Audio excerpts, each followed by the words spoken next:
안녕하세요. 저는 결혼 3년 차 직장인입니다.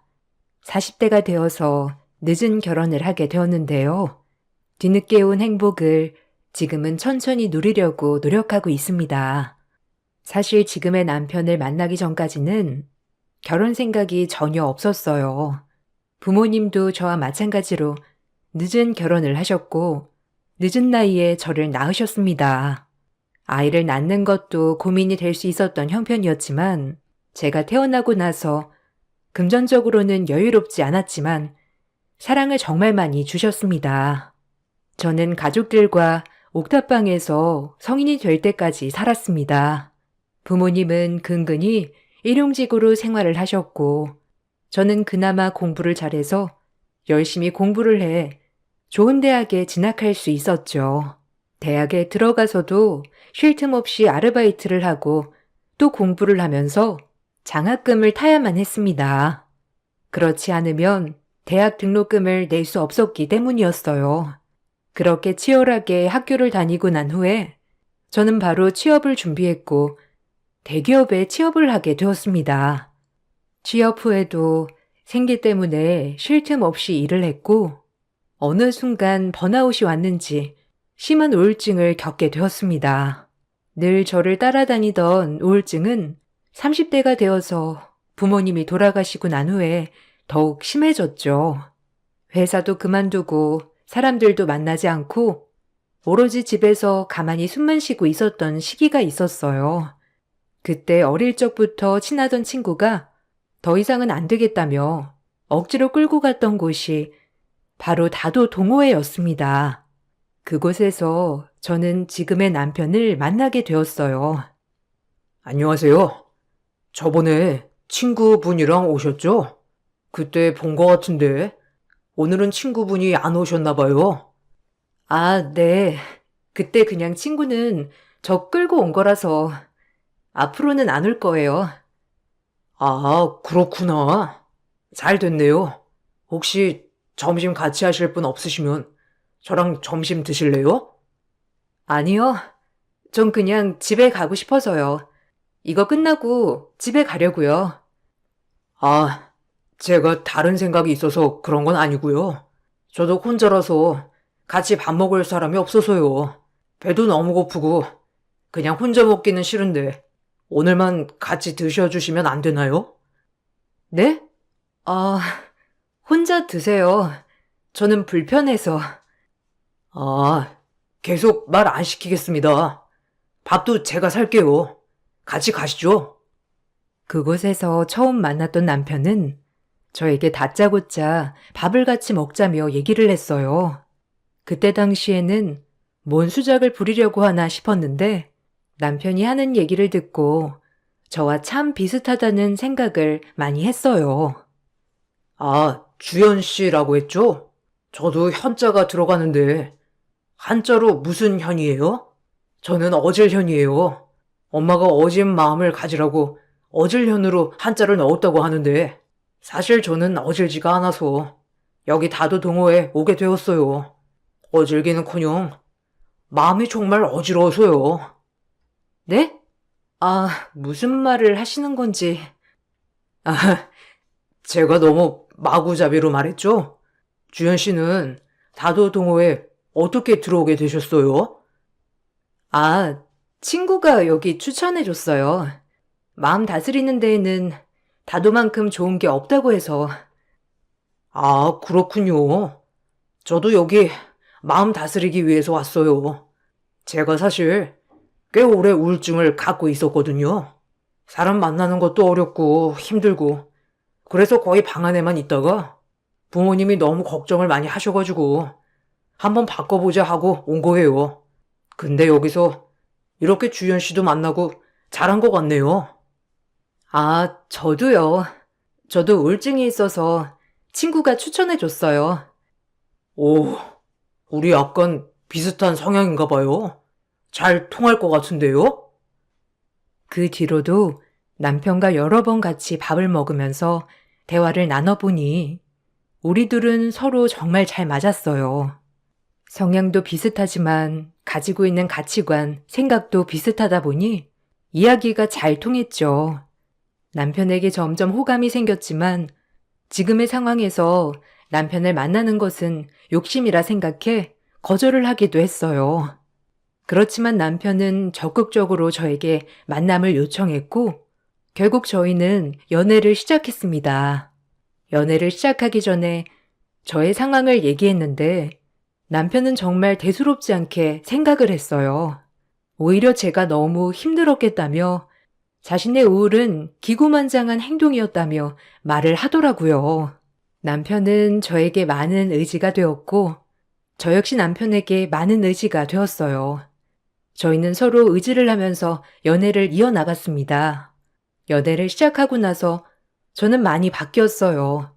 자신감도 생기고 취업도 준비를 하게 되었죠. 남편 역시 우울증으로 그만두었던 직장을 다시 다니게 되었습니다. 연애를 하면서도 한 번도 다투지 않고 잘 지냈었죠. 그러다 남편은 저에게 평생 함께할 것을 고백했지만 저는 두려움이 컸어요. 그래서 선뜻 받아주지 못했답니다. 주연아, 나 너 없이는 못 살아. 아무것도 바라지 않을 테니 그냥 옆에만 있어줘. 오빠, 나는 결혼 생각이 없어. 오빠는 내 배경 다 알고 있잖아. 오빠랑 나랑은 서로 다른 사람이야. 그걸 내가 잊고 있었어. 우리 집에서 반대할까봐 그래? 그럴 일도 없지만 그렇다고 해도 나는 너를 선택할 거야. 천륜을 어떻게 그럴 수 있겠어. 오빠, 우리 더 이상 서로 상처 주기 전에 끝내는 게 맞는 것 같아. 저는 남편과의 만남을 지속하는 것이 욕심이라 생각을 했고 헤어짐을 고했었어요. 저의 냉정함에 남편은 식음을 전폐하게 되었고 결국 일을 보다 못한 시어머니가 저에게 연락을 해 오셨습니다. 안녕하세요. 저는 종현이 엄마입니다. 종현이랑 만나는 분 맞으시죠? 종현이가 요즘 너무 힘들어하네요. 아, 그런가요? 죄송하지만 제가 더 이상 자신이 없어서 헤어짐을 먼저 고했어요. 아니에요. 죄송할 거 없어요. 혹시 결혼을 반대할까봐 그런 거라면 전혀 그런 걱정 하지 않아도 돼요. 아, 혹시 종현 씨한테 아직 못 들으셔서 그러시겠지만 저는 부모님이 안 계시고 경제적으로도 넉넉하지 않은 상황입니다. 다 알고 있어요. 종현이가 꼭 결혼을 해야겠다며 우리에게 모든 것을 다 얘기해 줬어요. 우리는 다 상관이 없습니다. 다만 우리 종현이랑 헤어지지만 말아줘요. 종현이 그동안 너무 힘들고 외로웠어요. 우리가 아무리 노력을 해도 종현이의 마음을 치료해 줄 수 없었는데 주현 씨 만나면서 바뀌었어요. 이것만으로도 우리는 결혼을 허락할 수 있어요. 다시 생각해주면 안 되겠나요? 시어머님은 저에게 다시 한번 남편을 만날 것을 간곡하게 요청을 했습니다. 처음에는 저도 고민을 정말 많이 했지만 사실 상황 때문에 헤어지려고 했던 것이라 식음을 전폐하고 있다는 남편을 무시할 수는 없었죠. 다시 만난 남편은 그새 살이 10kg나 빠졌고 저는 그 모습을 보면서 내가 정말 잘못 생각했구나 알게 되었어요. 사실 제가 헤어짐을 고하게 된 이유는 있었습니다. 바로 남편의 배경 때문이었죠. 남편의 집안은 대대로 잘 사는 집안이었어요. 남편도 태어나면서 지금까지 부족함 없이 여유롭게 살았고 한 번도 금전적인 고민을 한 적이 없었다고 했어요. 금전적으로는 부족하지 않았지만 남편은 살면서 외롭고 힘들 때가 많았다고 했어요. 나는 어릴 적부터 오손도손 모여있는 가족들이 너무 부러웠어. 엄마 아빠는 정말 바쁘셨거든. 매번 학교에서 돌아오면 맞이해주는 사람은 이모님이셨어. 밥도 이모님이 다 챙겨주셨는데 정작 나는 잠이 들 때까지도 엄마 아빠를 못 보고 잤던 날이 많았지.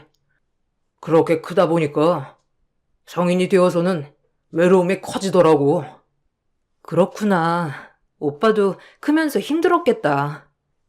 엄마 아빠도 일을 하셨기 때문에 어쩔 수 없는 일이었겠다 생각은 들지만 어릴 적 그 외로움이 지워지지 않았던 것 같아.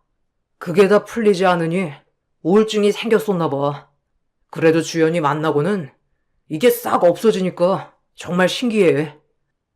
남편의 풀리지 않았던 외로움은 시간이 갈수록 더 심해져서 회사를 그만두어야 하는 상황까지 발생했다고 해요. 부모님도 계속 남편의 곁에 있었지만 남편은 점점 더 깊숙이 숨어버렸고 더 심각해져 버렸던 것이죠. 그러다가 다도동호회에 한번 참석을 하게 되었는데 그때 저를 보고서는 웬일인지 딱 눈에 들어왔다고 하더라고요. 꼭 한번 밥을 먹으면서 대화를 해보고 싶다 생각을 했는데 역시나 대화를 나눠보니 자신과 비슷하다는 걸 알고서는 마음이 더 가게 되었다고 했어요. 이 모든 얘기를 시부모님에게 하니 시부모님 역시 어떤 사람인지 궁금해 했었던 것이죠.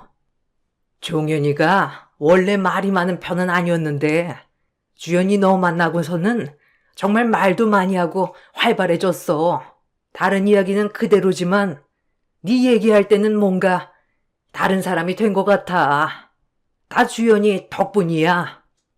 저도 종현 씨 만나고서는 많이 밝아졌어요. 종현 씨 아니었으면 지금의 저도 없었을 것 같아요. 저도 감사해요, 어머님. 다른 거 다 걱정할 필요 없다.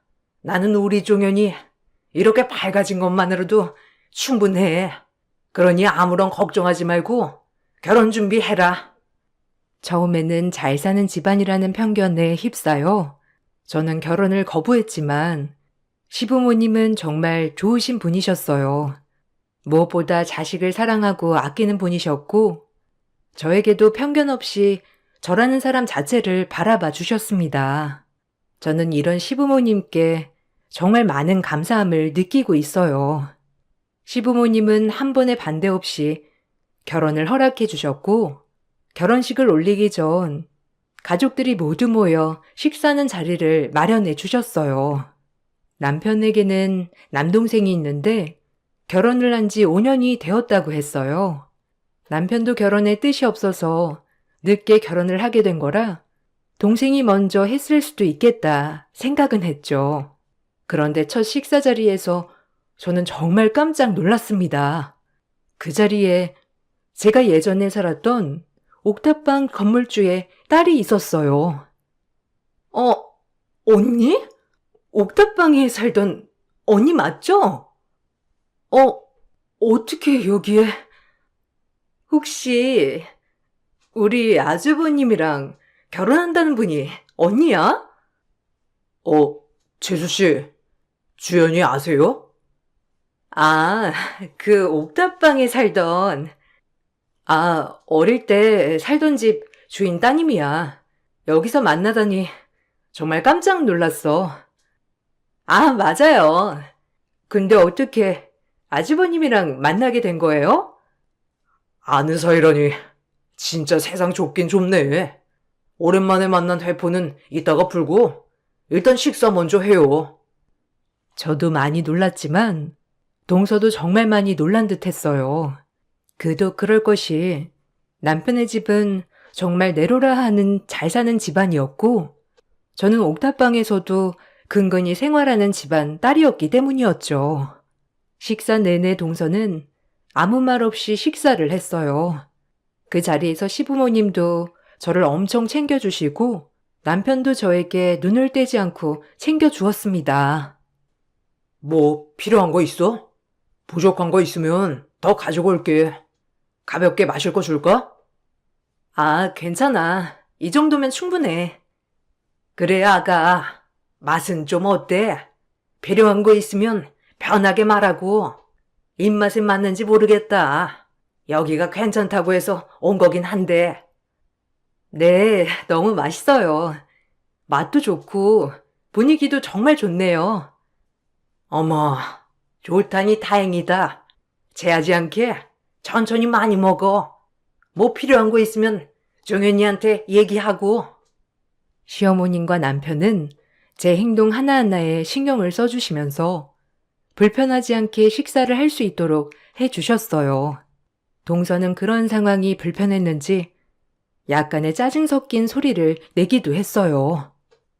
아니, 혼자서 알아서 할 수 있는 거 아니에요? 여기까지 와서 두 분이서 꽁냥꽁냥 하는 걸 봐야 되나요? 아, 재수씨, 불편했어요?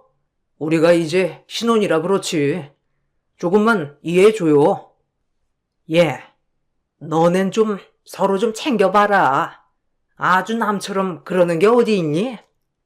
당신 쓸데없는 얘기 좀 그만하고 밥이나 먹어. 아니, 왜 나한테 그래? 당신은 뭐 언제 나한테 살갑게 챙겨주기나 해봤어? 아주버님 좀 보고 배워. 식사 자리에서 시동생과 동서는 사이가 그다지 좋아 보이지는 않았지만 결혼을 한 지 좀 지났으니 그럴 수도 있겠단 생각을 했어요. 그렇게 식사 자리가 끝나고 어떻게 알았는지 동서에게서 전화가 왔어요. 저예요, 언니. 어떻게 우리 아주버님이랑 만난 거예요? 아, 동호회에서 만나게 됐어. 아, 결혼은 어떻게 하게 된 건데요? 결혼? 어쩌다 보니 그렇게 됐지 뭐. 잘 맞는 부분이 많더라고. 아니, 언니네 집 사정 시부모님이 다 아세요? 아시지? 근데 그건 갑자기 왜? 아니, 언니네 집 알고서도 시부모님이 허락을 해 주셨다고요? 다 얘기를 안 한 건 아니고요? 아니, 갑자기 전화해서 뭘 얘기하고 싶은 거야? 그렇잖아요. 언니네 집 엄청 힘든 거 아니었어요? 거기다가 지금 부모님도 다 돌아가신 거 아닌가? 그렇다고 해서 결혼식에 참석할 친척들이 있는 것도 아닐 테고 예단이나 이런 건 어떻게 하는데? 설마 아주버님이 그런 것까지 다 해주신다고 한 거예요? 아니야, 그런 거. 내 사정 다 아시고 어떻게 자랐는지도 다 아셔. 그리고 그거 다 아시는데 허락해 주신 거고. 어머, 어떻게 그럴 수가 있지? 언니, 무슨 아주버님 약점 잡았어요? 그런 거 아니라고. 그런 얘기할 거면 전화 끊자. 아니, 궁금해서 그러죠. 그게 아니고서야 어떻게 허락을 받을 수 있다는 거예요? 동서는 다짜고짜 전화를 하고서는 어떻게 그 사정에 결혼을 하고 허락을 받을 수 있냐며 따지듯 얘기를 했어요. 저는 너무나 황당했지만 그냥 내 상황을 모두 알고 있는 입장에서는 그렇게 생각할 수 있겠다고 생각은 했죠. 나중에 동서에게서 전화가 온 것을 남편에게 얘기를 해보니 동서의 태도가 이해가 되는 부분이 있더라고요. 저번에 식사 후고 동서한테서 연락이 왔었어. 어떻게 결혼하게 되었냐고 물어보더라고. 아, 그래? 그럴 수 있지. 사실 재수씨 결혼을 할 때는 좀 우여곡절이 많았거든. 왜? 동서네도 괜찮은 집안이고 동서도 괜찮지 않나? 맞아. 괜찮은 집안이기도 했는데 이상하게 엄마 아빠는 내키지 않으셨나 봐. 그래서 반대를 좀 했었어. 아, 그렇구나. 난 나를 받아주셔서 동서는 만사오케이로 결혼했을 줄 알았어. 당신은 특별하니까. 나한테 특별하니까 엄마 아빠가 그걸 아신 거고. 글쎄, 나도 모르겠지만 재수 씨는 저쪽 집안에서 먼저 결혼을 서둘러서 그런 건지 반대를 좀 하셨던 모양이더라고. 예단이나 이런 것도 좀 깐깐하게 얘기를 했다고 하셨는데 그걸 다 해오겠다고 하니까 뭐 할 말이 없으셨다고 하면서 허락을 해 주셨지. 알고 봤더니 시부모님은 동서와 결혼을 하는 것에 대해서 탐탁지 않게 생각을 하셨고 생각했던 기준보다 더 깐깐하게 얘기를 하기도 했다고 해요. 그렇지만 동서는 끝까지 결혼을 밀어붙였고 그렇게 결혼까지 하게 되었다고 하네요. 막상 결혼을 하고 나서는 시부모님도 동서를 받아주었지만 그때의 상처가 남아있는지 제가 시부모님에게 관심을 받는 것을 보면서 신경이 쓰일 수도 있었겠다 싶었어요. 그때까지만 해도 저는 동서가 마음에 상처가 있으니 그럴 수 있겠다고 생각을 했었죠. 저는 동서와도 가까이 지내기 위해서 식사 자리를 마련하기도 했지만 그때마다 동서는 저에게 남편의 약점을 잡아 결혼하는 것처럼 말을 했어요. 아주버님, 사실대로 얘기해 보세요. 주연 언니가 무슨 약점을 잡았길래 결혼 결심하신 거예요? 에이, 재수씨, 약점이라뇨. 제가 주연이 엄청 쫓아다녀서 결혼하는 거예요. 그거 모르셨어요? 저 그때 밥도 안 먹고 누워 있었을 때 그거 다 주연이가 헤어지자고 해서 그런 건데. 아, 그런 얘기하면 어떡해. 동서, 내가 약점 잡은 건 없어. 아니, 그렇지 않고서 이럴 수 있어요? 분명 뭔가 잡힌 것 같은데. 주연 언니가 예전부터 보기보다 독해가지고 그런 거 잘 잡거든요. 재수씨, 그런 거 아니라니까. 거기다가 주연 언니가 아니고 형님이라고 해야 하는 거 아닌가? 네? 아, 아주버님, 저는 그냥 아는 사이라서. 아무리 아는 사이여도 약간 불편하네요. 남편은 동서의 이런 태도를 불편하게 생각을 했어요. 제가 불쾌함을 표현하기도 전에 남편이 먼저 불편하다고 표현을 해주니 마음속으로 고마움이 있었죠. 동서는 매번 식사 자리 때마다 저에 대해서 비꼬고 폄하하기 시작했어요. 옥탑방에 살았을 때 얘기를 하면서 저의 배경에 대해서 동의 없이 말을 하기도 했죠. 아주버님, 그거 아세요? 형님, 저희 집 옥탑방에 살 때요. 그때 비가 엄청 내리고 있는 날이었는데 그때 우산 살 돈도 없어가지고 나한테 우산 하나만 빌려달라고도 하고 지금 생각하면 정말 추억이야. 그렇죠, 형님? 아, 그러네. 그때 그런 일도 있었네. 그건 말고도 많죠. 옥탑방 월세도 모자라가지고 온 적도 있었잖아요. 재수씨, 이제 그만 얘기해도 되겠어요. 딴 얘기도 많은데 굳이 왜? 왜요? 이거 다 추억이고 옛날 일인데요? 저랑 형님이 같이 가지고 있던 추억인데 얘기할 수 있죠 뭐. 동서는 마치 눈치가 없는 것처럼 저의 어릴 적 얘기부터 시작해서 모든 저의 과거들을 쏟아내기 시작했답니다. 저는 민망했지만 어떤 말을 해야 할지 고민이 되었어요. 고민을 하던 저 대신에 화를 내준 건 남편이었답니다. 동서에게 다시는 그런 얘기 하지 말라며 말을 하고는 제 손을 이끌고 나와 미안하다고 말을 했죠.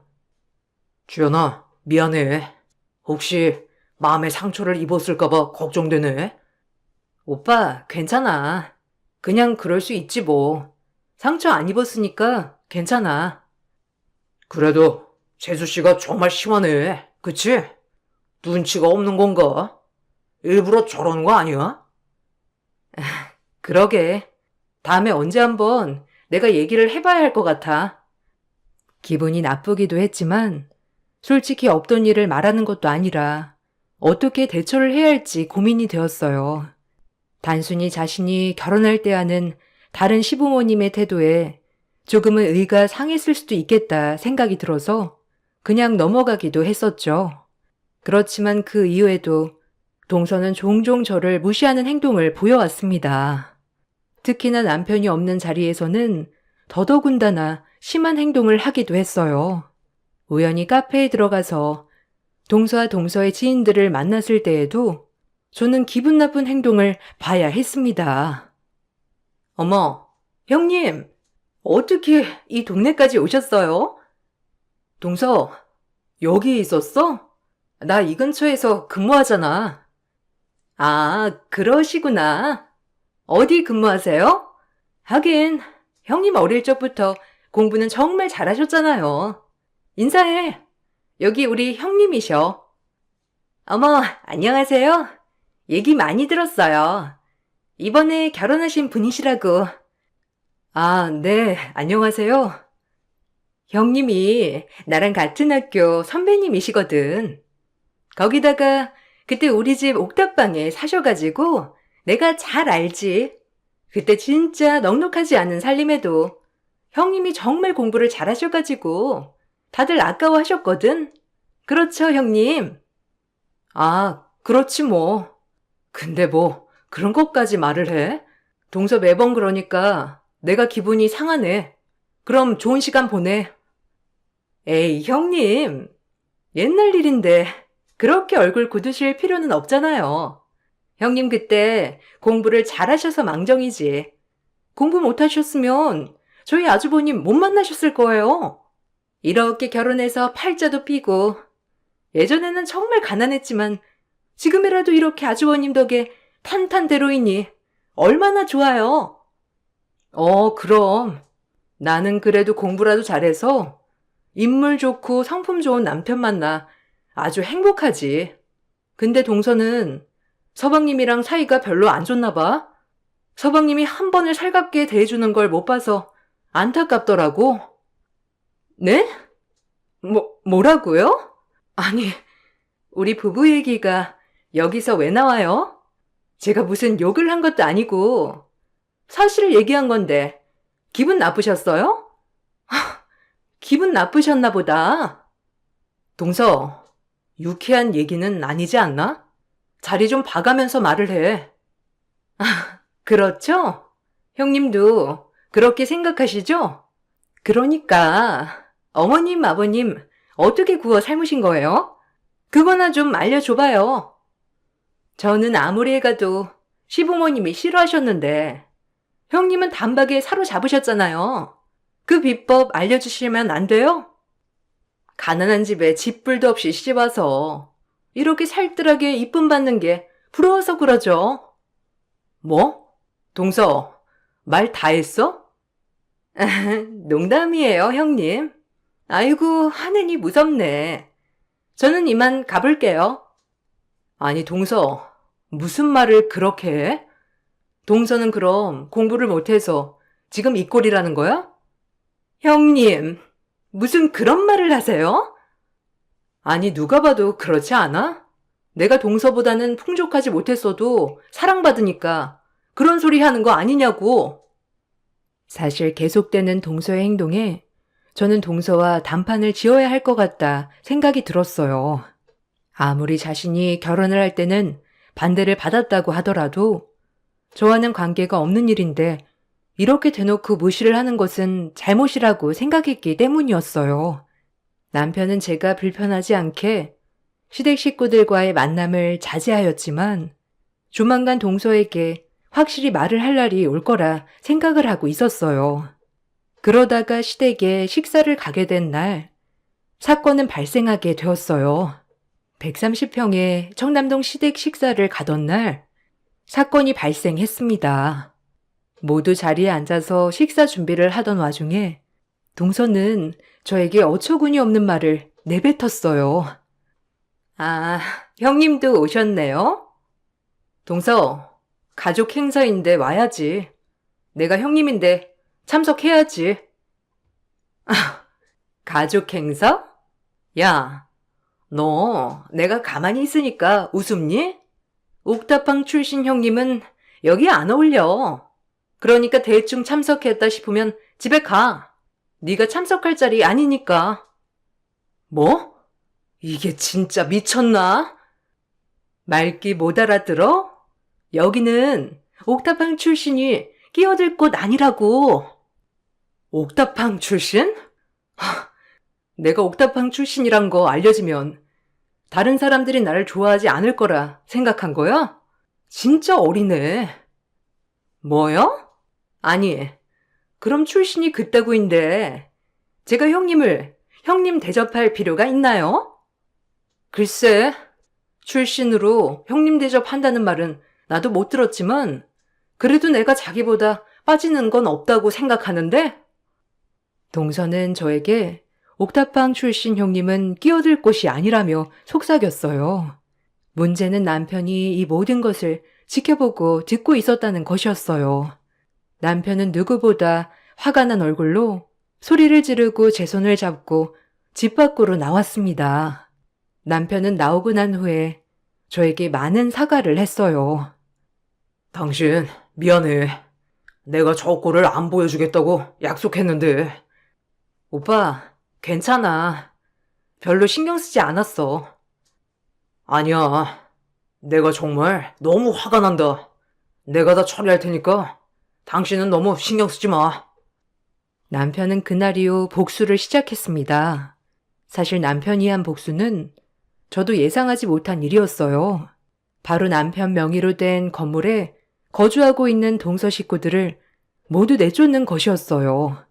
어느 날 갑자기 제 전화가 계속해서 울려 받아보니 동서더라고요. 형님,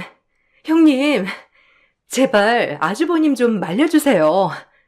나한테 저번에 그 꼴을 보이더니 전화를 해? 그리고 남편이 왜? 아휴, 저희 가족들 다 내쫓으려고 해요. 제발 말려주세요. 제가 잘못했어요. 갑자기 이게 무슨 소리야? 내쫓으려고 하다니. 제발요. 제가 정말 잘못했습니다. 그냥 질투가 나서 그랬어요. 동서는 전화를 받자마자 계속해서 용서를 구하였습니다. 저는 영문을 모르고 있었는데 사실 동서가 결혼을 하면서 무리해서 자금들을 끌어다 썼다고 하더라고요. 엎친 데 덮친 격으로 동서 친정사업 상황이 나빠지게 되면서 빚을 지게 되었고 하나 있던 집을 담보로 받았던 채무를 갚지 못하게 되자 집에서 내쫓기게 되었다고 했어요. 동서는 시부모님에게 이야기를 하면 이 집에서도 내쫓길 수 있다고 생각을 했는지 남편에게 도움을 요청했던 거죠. 남편은 자신의 명의의 부동산이 있었는데 그곳이 마침 비어 있어 동서 가족들이 모두 그곳으로 입주를 하게 되었던 것이었어요. 형님, 제가 다 잘못했어요. 무시하려고 한 것은 아니에요. 제가 너무 질투가 나서 그랬나 봐요. 제발 다른 것보다 집에서 나가지 않게만 해주세요. 우선 남편과 얘기해 볼게. 제발요, 형님. 제가 저번에 말했던 건 다 제가 잘못했어요. 지금 저희 나가면 갈 곳도 없어요. 아주버님 막무가내로 나가라고 하시고 안 나가면 법적 조치 취하겠다면서 얘기를 하는데 아무리 잘못했다고 해도 안 된다고 하시네요. 지금은 전화도 아무것도 연락을 안 받으세요. 형님, 제발 도와주세요. 동서, 근데 이걸 나한테 얘기를 할 게 아니지 않나? 네? 형님, 이게 너무한 처사 아니면 뭔가요? 아니, 동서는 나를 동네 동생만도 못하게 생각했는데 생각해보니까 내가 굳이 그래야 하나 싶어서. 솔직히 나보다 먼저 가족이 되었는데 알아서 잘 해결을 할 수 있지 않나? 내 도움이 필요할 일은 없을 것 같은데. 아휴, 제발 좀 도와주세요. 저 혼자서는 너무 버거워서 그래요. 남편은 그날 이후 정말 분노를 참을 수 없었다고 얘기를 했어요. 자신의 생명과도 마찬가지인 저를 그렇게나 무시를 하다니 더더욱 참을 수 없었다고 했는데요. 동서 부모님뿐만 아니라 동선의 동생 내외 아이들까지 모두 8명이서 거주를 하고 있었기 때문에 이번 퇴거 통보는 더욱 당황스러웠을 거라고 얘기를 했어요. 이렇게까지 해야 하나 남편도 고민이 많았지만 자신이 도와줬을 때의 상황이 정말 힘들었음에도 불구하고 그때를 까마득히 잊어버린 채 다른 사람을 무시한다는 게 남편은 이해가 되지 않았다고 해요.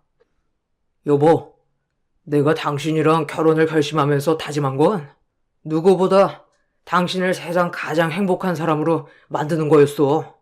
누군가가 당신에게 나쁜 짓을 한다면 나는 그 뒤를 죽을 각오로 따라가서 복수를 해야 된다고 생각을 했지. 당신의 과거는 당신이 우울했던 이유이기도 해서 그 과거를 다시 꺼내지 않았으면 좋겠다고 생각을 했어. 근데 당신을 그렇게 무시하다니. 난 정말 참을 수가 없어. 알아, 오빠. 당신이 정말 날 생각해 주는 것도 너무 고마워. 당신의 마음 모두 이해해. 나도 정말 그렇게 하고 싶지만 똑같이 하고 싶지는 않아. 그건 오히려 나에게 독이 될 것 같아. 그렇지만 동서 행동에 나도 정말 화가 많이 났어. 나도 어떻게 해야 할까 고민을 많이 했지만 그래도 다시는 나를 무시하지 않았으면 좋겠어. 물론 저도 화가 나고 기분이 나빴지만 그렇다고 해서 당장 집을 구하지 못하는 사람들을 나가라고 하는 건 너무 힘든 일이라 생각을 하게 되었어요. 저의 걱정을 들은 남편은 동서의 식구들을 모두 내쫓아버리는 대신 건물에 있던 반지하로 모두 이사를 보냈습니다. 동선의 식구들은 그 건물에 2, 3층에 나눠 거주를 하고 있었지만 한순간에 반지하로 이사를 가게 된 것이었죠. 그것으로 끝이 날 줄 알았던 남편은 건물 명의를 저에게 바꿔주었습니다. 안 되겠다. 이건 내가 당신한테 꼭 해줘야 될 것 같아. 그러니 꼭 받아줘. 뭐? 내가 어떤 걸 해줬으면 좋겠다는 거야? 나 건물 가지고 있는 거 당신 명의로 해야 되겠어. 그리고 거기 건물은 당신이 이제 관리를 해. 나는 이제 당신만 있으면 되니까. 갑자기? 아니야. 굳이 왜 그렇게까지 해야 해? 괜찮아. 굳이 그렇게까지 할 필요는 없을 것 같아. 안 그래도 당신한테 뭔가 해줘야 되겠다 생각을 했었는데 이게 딱 괜찮을 것 같아. 남편은 그 건물을 저에게 넘겨주었습니다. 그 소식이 동서의 귀에 들어가자 동서는 정말 황당하다면서 따지기도 했어요. 이 건물 주인이 형님이라고요? 왜? 왜 그렇게까지 하신 거예요? 제가 전에 그 말을 했다고 이렇게 하신 거예요? 동서, 아니야. 그래서 그런 건 아니지만 동서가 했던 말은 나뿐만 아니라 남편에게도 기분이 좋은 말은 아니었지. 그래도 제가 없는 말을 한 것도 아니었잖아요, 형님. 그렇게 제가 사과를 했는데 결국 이렇게까지 하시는 거예요? 저희 숨통 조이려고 명예까지 바꾸신 거냐고요? 동서, 여러 번 얘기를 했지만 나는 지금까지 내 배경 숨기면서 살아본 적 없어. 이미 연애할 때도 남편은 다 알고 있었고 거기다가 내 배경 때문에 이미 여러 번 결혼을 거절했는데 시부모님까지 찾아오셔서 이해를 해주신다고 하셨다고. 내가 숨긴 게 아니란 거야. 이미 나는 여러 번 이 얘기를 했는데도 동서가 자꾸만 걸고 넘어지니 이건 고의적이라는 것밖엔 생각이 들지 않겠어? 숨기지 않으려고 했다면서요. 그러면 옥탑방에서 살았던 것도 얘기할 수 있는 거 아니에요? 동서, 정말 아무런 의도 없이 꺼낸 말 맞아? 정말 아무런 의도 없이 순수하게 꺼낸 얘기 맞냐고. 거기에 확신할 수 있어? 아마 그렇지 못하니까 남편도 이런 결정을 내린 거 아닐까? 형님, 진짜 너무하시네요. 그렇게 감쪽같이 속여놓고서는. 속여? 동서, 진짜 뻔뻔하네. 지금까지 누구보다 속여왔던 건 동서 아니야? 내가 그동안 얼마나 많은 기회를 주었는데 그거 다 무시하고 자기 뜻대로 한 거 그거 동서 아니냐고. 정 원하면 동서 하고 싶은 대로 해. 난 내가 하고 싶은 대로 할 테니까. 동서는 제 말에 아무런 대답도 하지 못했죠. 누가 봐도 저를 무시하려고 했던 얘기였기 때문이니까요. 그 이후로 동서는 한 번도 저의 이야기를 꺼내지 않았습니다. 자신의 섣부른 언행이 결국에는 온 가족들을 반지하로 내려가게 된 이유가 되었으니까요. 시집 올 때 반대를 받았던 동서의 마음을 전혀 이해하지 않았던 것은 아니지만 그렇다고 해서 제가 동서에게 미움을 받을 이유는 없었다고 생각해요. 남편이 그래서 더 화가 났던 거고요. 어쨌든 그렇게 강경하게 나가면서 동서의 태도는 확 달라졌답니다. 어떻게든 저와 관계 회복을 하기 위해 노력하는 눈치고요. 그 후로도 남편과는 다툼 없이 잘 지내고 있어요. 연애 때 서로 의지를 하면서 지냈던 것처럼 결혼을 하고서도 서로 의지하며 잘 지내려고요. 저의 긴 사연 들어주셔서 감사합니다. 안녕하세요. 저는 50대 초반 여자입니다. 노력은 배신을 하지 않는다고 그동안에 힘들게 살아온 만큼 저에게도 기회가 찾아왔습니다. 하지만 이런 기회조차 인정하고 싶지 않은 사람들이 저를 괴롭히고 있어 고민 상담을 신청하게 되었네요. 저는 현재 결혼 20년 차 되었고 시부모님과 함께 살고 있습니다. 10년 전에 시부께서 허리를 다치셔서 평생 동안 휠체어 신세를 져야만 하는 안타까운 상황이 발생이 되고 말았습니다. 그러다 보니 시모 혼자서 감당하기에는 많은 어려움들이 있었죠. 운영하시던 사업을 정리하실 수밖에 없으셨고 시모의 도움을 받지 않으면 생활조차 불가능하셨습니다. 그런 모습을 보고 있던 가족 모두 고민에 빠지게 되었었죠. 남편은 새 시동생 내외를 따로 불러 진지하게 대화를 이어나갔습니다. 모두가 돌아가면서 시부모님을 도와드리기로 의견을 내세웠지만 시동생들은 장남인 남편의 말에 크게 반대하지 않았었는데 새 동서들은 남편의 말에 불만을 가져왔었죠. 이득도 되지 않는 일은 하고 싶지 않다며 이런저런 핑계로 반대를 해오다 보니 결국 시동생들도 동서들의 눈치 때문에 시부모님을 도와주는 거에 대해 꺼려하기 시작했어요. 남편은 그런 동서 내의 가족들을 보면서 많은 실망을 하게 되었고 결국 저희 부부만 시부모님을 모시게 되었습니다. 처음에는 시댁을 왕래하면서 도와드렸었는데 아무래도 장시간 되다 보니 제일 큰 문제는 체력적인 부분이었어요. 그래서 고민 끝에 시부모님과 함께 사는 걸로 결정을 보게 되었네요. 저희가 시댁으로 들어가겠다는 말에 시부모님께서는 당연히 미안해 하셨죠.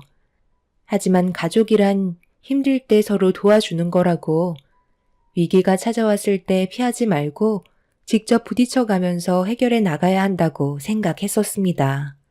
남편과 저와의 의견이 일치했었기 때문에 가능한 일이었고 시부모님께서는 이런 저희 결정에 대해 항상 고마워해 주셨어요. 당연히 마냥 좋을 수는 없었어요. 여러 가지로 마찰이 생기는 부분들도 있었고 알게 모르게 눈물도 많이 흘렸었죠. 하지만 그럴 때일수록 더욱더 많은 대화로 서로를 이해했고 세월이 흐른 만큼 시부모님과 좋은 관계를 유지할 수 있었습니다. 남편도 이런 저에게 항상 고마워했어요. 그렇게 한 지붕 아래 모두가 함께 모여 살아온 지 10년의 세월이 지나가면서 많은 변화가 저희 가족에게 찾아왔네요.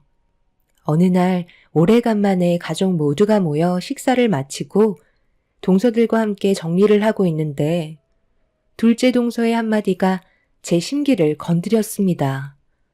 저는 시댁에서 생활을 해야 되기 때문에 따로 개인적인 시간을 낼 수가 없어서 동서들과 약속을 잡기가 힘든 상황인데요. 동서들은 서로 똘똘 뭉쳐서 자주 모임을 가지는 것 같아 보였어요.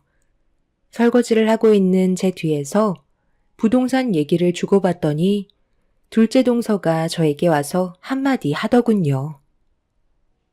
형님은 정말 답답하시겠어요. 이 생활을 10년 넘게 하고 계시잖아요. 형님 부모님께서 이 모습을 보시면 얼마나 속이 많이 타실까요?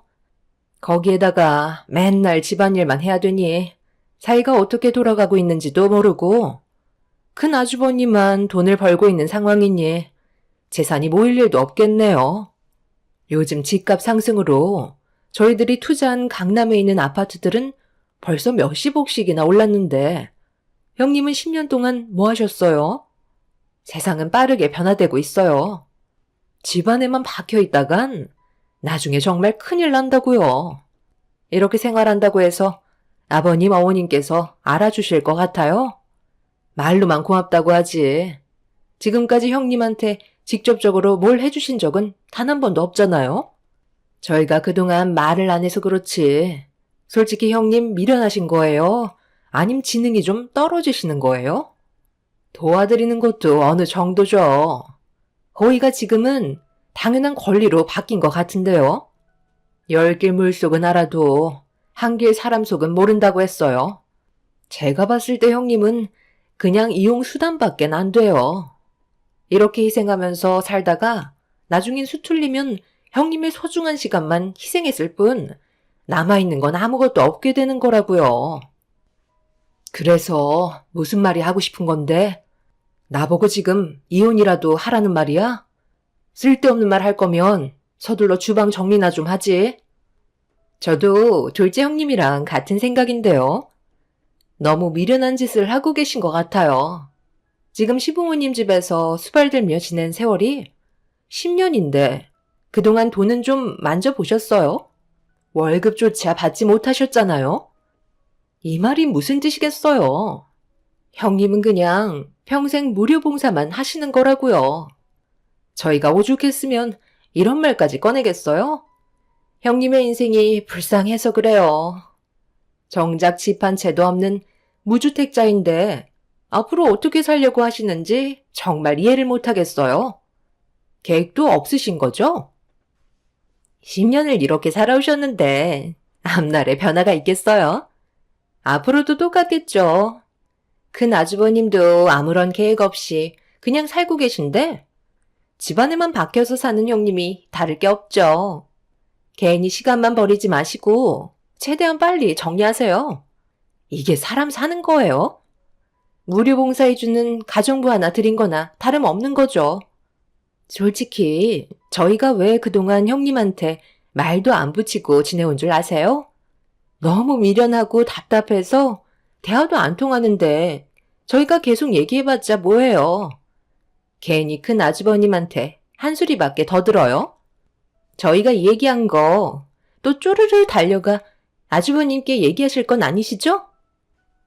동서들은 제가 한심하다는 듯 쳐다보고 있었어요.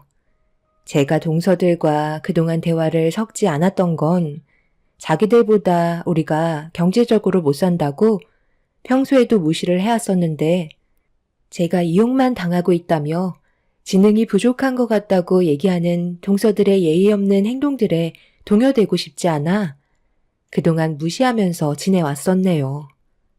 그런데 제가 계속 무반응을 보이니 또다시 입이 근질거렸는지 오래간만에 모인 자리에서 동서들은 저에게 생각 없이 막말을 꺼내고 있었습니다. 시부모님 모시는 건 누구의 부탁이 아닌 제가 원해서 그랬던 거였고 10년간 시댁에 살면서 저는 단 한 번도 이용당하며 살고 있다는 걸 느껴본 적이 없었어요. 남편과 제가 시댁에 들어온 이후 시모가 손가락 하나 까딱하지 않고 저에게 모든 걸 시키셨다면 당연히 동서들이 말한 것처럼 이용당하고 있다고 생각할 수 있었겠죠. 하지만 시모는 제가 옆에 있어주는 것만도 고맙게 생각하셨어요. 그래서 저보다 더 많이 움직이시고 가끔 가족들 모임이 있을 때도 제가 고생하는 게 싫어서 저보다 몇 시간 먼저 일어나셔서 음식 준비를 하고 계십니다. 10년의 세월 동안 시모의 모습은 조금도 변화가 없으셨어요. 이렇게 잘 대해주시는데 동서들은 저희 가족관계에 대해 알려고 하지도 않았고 무조건 본인들에게 피해가 갈까봐 거리를 뒀으니 어떤 생활을 하고 있는지 전혀 알지 못하고 있었죠. 그렇게 주방 일을 끝낸 뒤 가족 모두가 한자리에 모였는데 휠체어를 타고 계신 시부께서 시동생들에게 앞으로 어떻게 살아갈 건지에 대해 물어보기 시작하자 동서들의 표정이 점점 굳어지고 있었네요. 너희들이 내 자식들이라면 이렇게까지 하는 건 인연을 끊겠다는 거야? 어떻게 된 게 큰아들 빼고 너희들은 하나같이 집안에 도움을 주려고 하지 않는 거야? 돌아가면서 서로 도와주며 사는 게 그렇게 힘든 거니? 너희 큰형이 고생하는 거 안 보여? 고생은 원래 사서 하는 거라잖아요. 형이 원해서 하는 거지. 저희가 원하는 건 아니잖아요. 몸이 불편하시면 요양원을 가세요. 왜 가족 모두를 힘들게 하시려는 건데요? 그냥 힘든 것도 모자라 저희한테까지 부담을 주시려는 건 잘못됐다고 생각하는데요.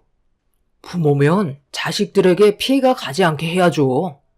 되려 짐을 주면 어떡해요? 쓸데없는 말씀 하실 거면 먼저 일어나 볼게요. 이런 말 들으려고 저희가 시간 내서 온 건 아니라고요. 지금 여기까지 와서 밥 먹는 시간도 아까워 죽겠는데 그래도 자식된 도리로 온 것뿐이니 이제 그만하세요. 10년 전이랑 10년 후의 삶은 많이 변했다고요. 그때야 아버지에 대한 마음이 컸다면 지금은 제 가족을 먹여 살리기에도 바쁜데 뭐하러 여기까지 와서 시간을 낭비하면서 저희 인생의 피해를 봐야 해요? 고생은 형 혼자 하라고 하세요. 저는 그렇게까지 하고 싶은 마음은 없네요. 엄마도 이제 그만 좀 하면 안 돼요? 언제까지 아버지 붙잡고 계실 건데요? 그냥 요양원에 모시라니까요. 그래야 모두가 편하다고요. 이 사람 말이 100번 울어요. 아버님 괜히 고생만 시키려 하지 마시고 조용히 들어가시는 게 모두를 위한 길이세요. 둘째 동서내외의 시작으로 셋째, 넷째도 불만을 쏟아내기 시작했고 참고 있던 남편은 결국 화를 내고 말았습니다. 상황이 안 좋게 흘러가자 시모는 새 동서내외들 보고 집으로 빨리 돌아가라며 마무리를 지으려 했지만 본인들도 기분이 많이 상했는지 그동안의 불만들을 쏟아내기 시작했어요. 저희는 동서들의 모습을 보고 너무 놀라고 말았습니다. 저희가 솔직히 얘기를 안 해서 그렇지. 그동안 얼마나 서운했는지 알아요? 큰형님이 여기 와서 수발 좀 들어준다고 저희들과 눈에 띄게 차별을 두시잖아요.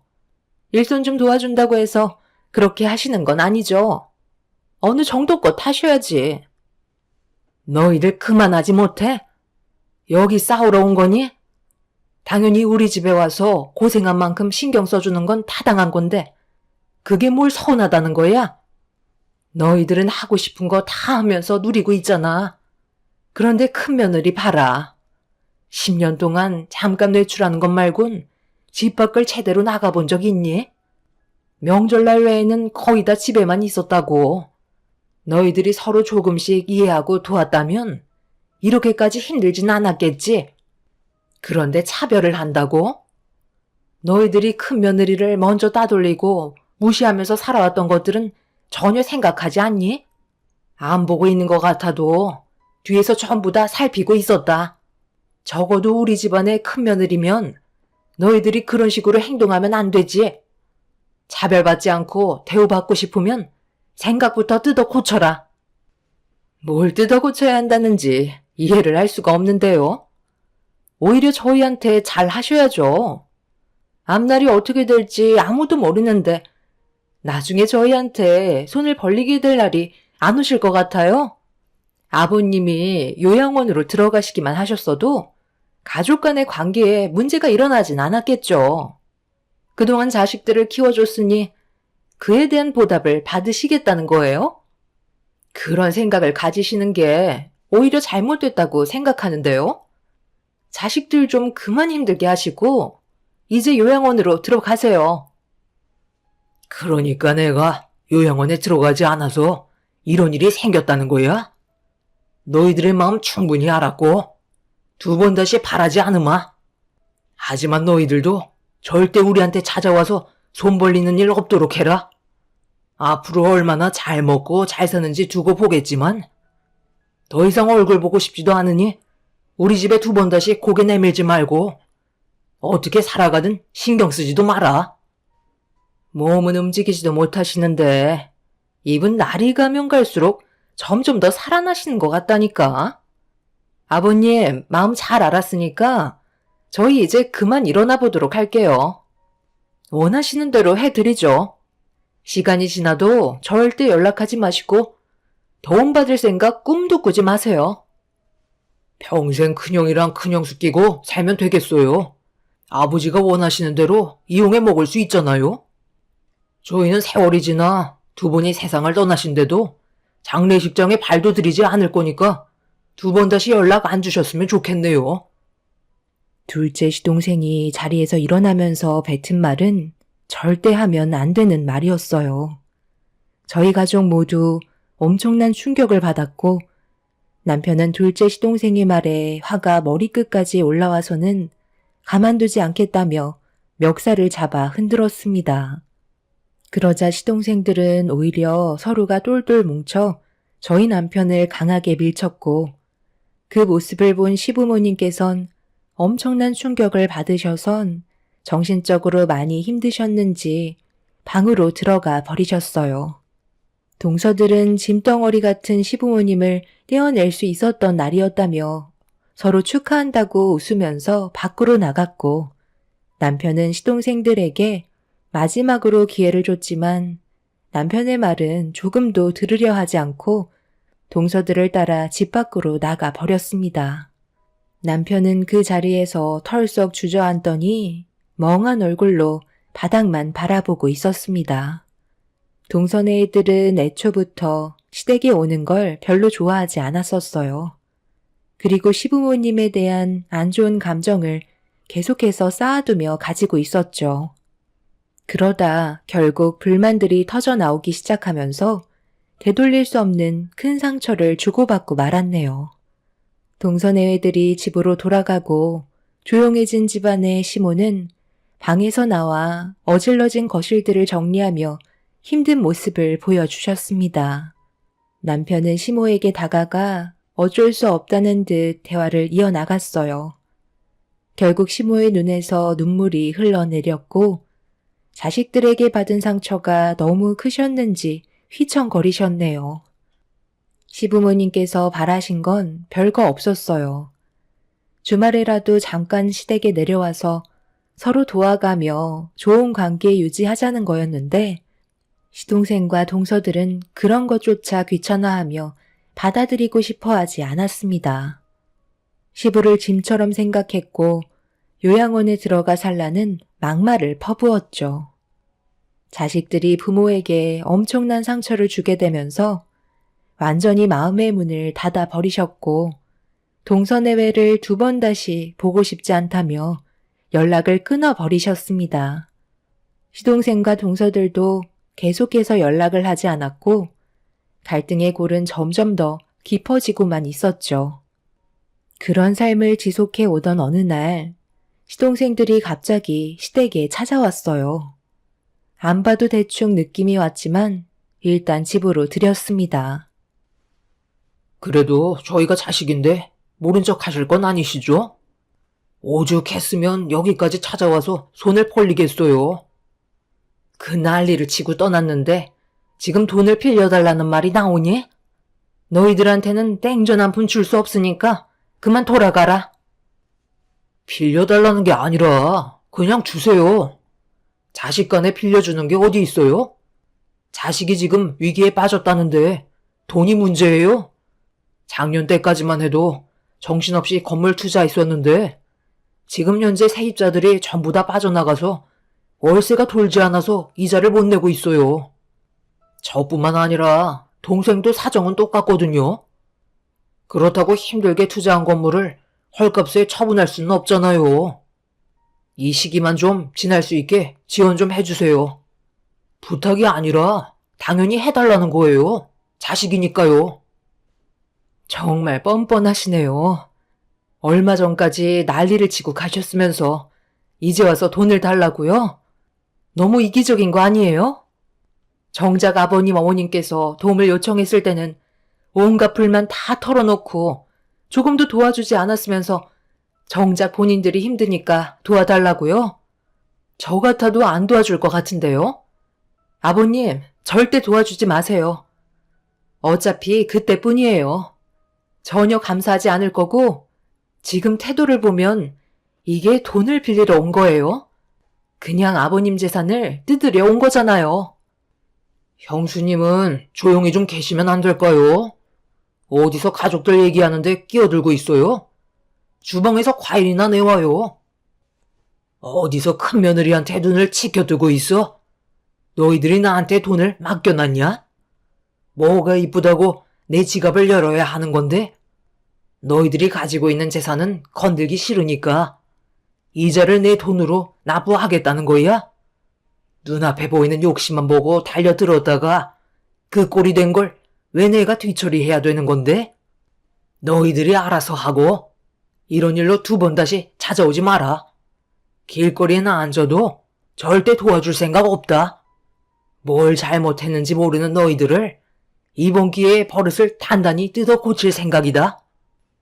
시부도 시동생들의 태도에 화가 잔뜩 올라왔는지 절대 도와줄 생각을 가지고 계시지 않았어요.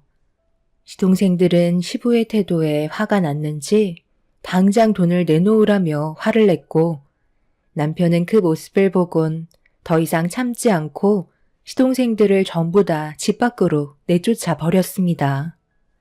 시동생들만 시댁에 와서 안 되자 동서들까지 집에 찾아와서 돈 타령을 시작했고 시모는 그 모습을 보고 소금을 한 바가지 퍼서 동서들의 얼굴에 뿌려 버렸네요. 동서네 애들이 상가 건물을 몇 개를 투자했는데 경기가 좋아지지 않자 폐업하게 되는 자영업자들이 계속해서 늘어나게 되었고 상당히 많은 대출을 하게 된 동서네 애들은 월세가 들어오지 않자 이자를 납부하는 게 어려워질 정도로 상황이 힘들게 바뀌기 시작하고 있었어요. 그렇다고 상가 건물을 싸게 처분하기에도 그동안 붙잡아 놓은 시간이 아깝다고 생각했는지 시부모님의 도움을 받으려고 찾아온 거였죠.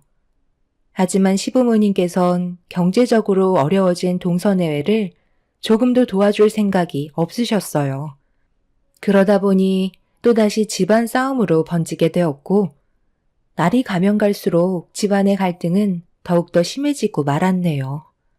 남편과 저는 시부모님께서 모든 걸 알아서 하실 거라고 믿고 뒤에서 지켜볼 수밖에 없었습니다. 결국 동서네 애들은 시부모님께 땡전 한 푼 얻지 못하게 될 거라는 걸 알게 되자 더 이상 연락도 없었고 시댁에 찾아오지도 않았습니다. 그렇게 남보다 못한 사이로 지내던 어느 날 저희는 시부모님을 따라 계획에 잡혀있던 일정을 소화하려고 집 밖을 나섰는데 상황이 급했는지 차에 올라타 출발하려는 저희 가족을 동선 애들이 막아섰고 시부는 그 모습을 보고 그냥 지나가라며 서둘러 계획에 있던 일정을 소화하려고 출발을 하게 됐습니다. 동선해외는 저희를 끝까지 쫓아왔고 어느 한 건물에 도착을 하게 되자 동선해외들은 급하게 차에서 내려 사색이 된 얼굴로 저희를 보며 다가왔어요. 그리고 시모가 차에서 내렸고 잠시 뒤 시부가 지팡이에 몸을 의지한 채 차에서 걸어 나오셨습니다. 아버님, 어떻게 차에서 혼자 걸어 내려오실 수 있으신 거예요? 분명 사고로 허리를 다치셔서 휠체어에 몸을 의지하지 않으면 움직이지 못하시잖아요. 언제부터였어요?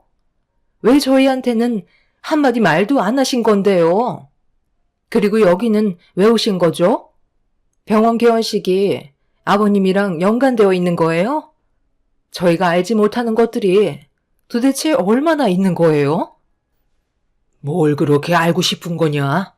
너희들이 언제부터 우리 가족 일에 신경 쓴 적이 있었어?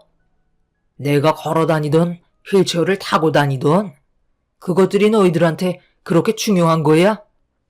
입 아프게 설명하고 싶지 않으니까 개원식 방해하지 말고 당장 물러가라. 아버지, 그건 아니죠. 저도 자식인데 당연히 알 권리가 있는 거라고요. 언제부터 걷기 시작한 거예요? 너희들이 관심이 없었던 거지. 5년 전부터 조금씩 걸으실 수 있으셨다. 그런데 왜 비밀로 했냐고? 보면 모르겠니? 너희들이 하는 짓이 이 모양 이 꼴인데 굳이 말할 필요가 뭐가 있어? 이 건물은 너희 아버지가 전 재산을 투자한 병원이다. 10년간 고생한 큰애들의 명의로 넘겨주신 건데 뭐가 잘못됐니? 이 정도는 당연히 해줘야 하는 거 아니야? 너희들이 그동안 큰애한테 무주택자라고 무시하는 동안 이 건물은 계속해서 올라가고 있었다. 우리는 몇 번이나 너희들에게 기회를 주려 했지만 그걸 전부 다 걷어차놓고 이제 와서 뭘 어쩌게? 이왕 온 거 개원식 떡이나 한 봉지씩 가지고 돌아가라. 이런 걸 진작에 말씀하지 않으셨으니까 저희가 그런 태도를 보인 거죠. 이 병원을 아주버님과 형님 소유로 가질 수는 없는 거라고요. 이 사람도 자식이니까 당연히 재산에 관여할 문제는 있는 거예요. 절대 아버님이 원하시는 대로 하실 순 없어요. 동서, 아직도 상황 파악이 안 돼? 지금 뭐가 잘못됐는지 전혀 모르겠어? 왜 동서들이 그동안 시부모님께 상처 줬던 행동들에 대해 용서를 구하지 않는 거야? 내가 얘기했잖아. 잘못은 인정하고 시부모님 말에 귀를 기울이라고 몇 번이나 얘기했는데 본인들이 잘났다고 그동안 무시했으면서 이제 와서 눈앞에 돈이 보이니까 너무 분하고 억울해? 동선의 애들은 개원식에 참석하기 위해 지팡이에 의지한 채 혼자서 걸으시는 시부를 보며 일제히 벌벌 떨고 있었어요. 엄청난 충격으로 다가왔는지 더 이상 아무 말도 하지 못하고 그 자리에 굳어 있었습니다.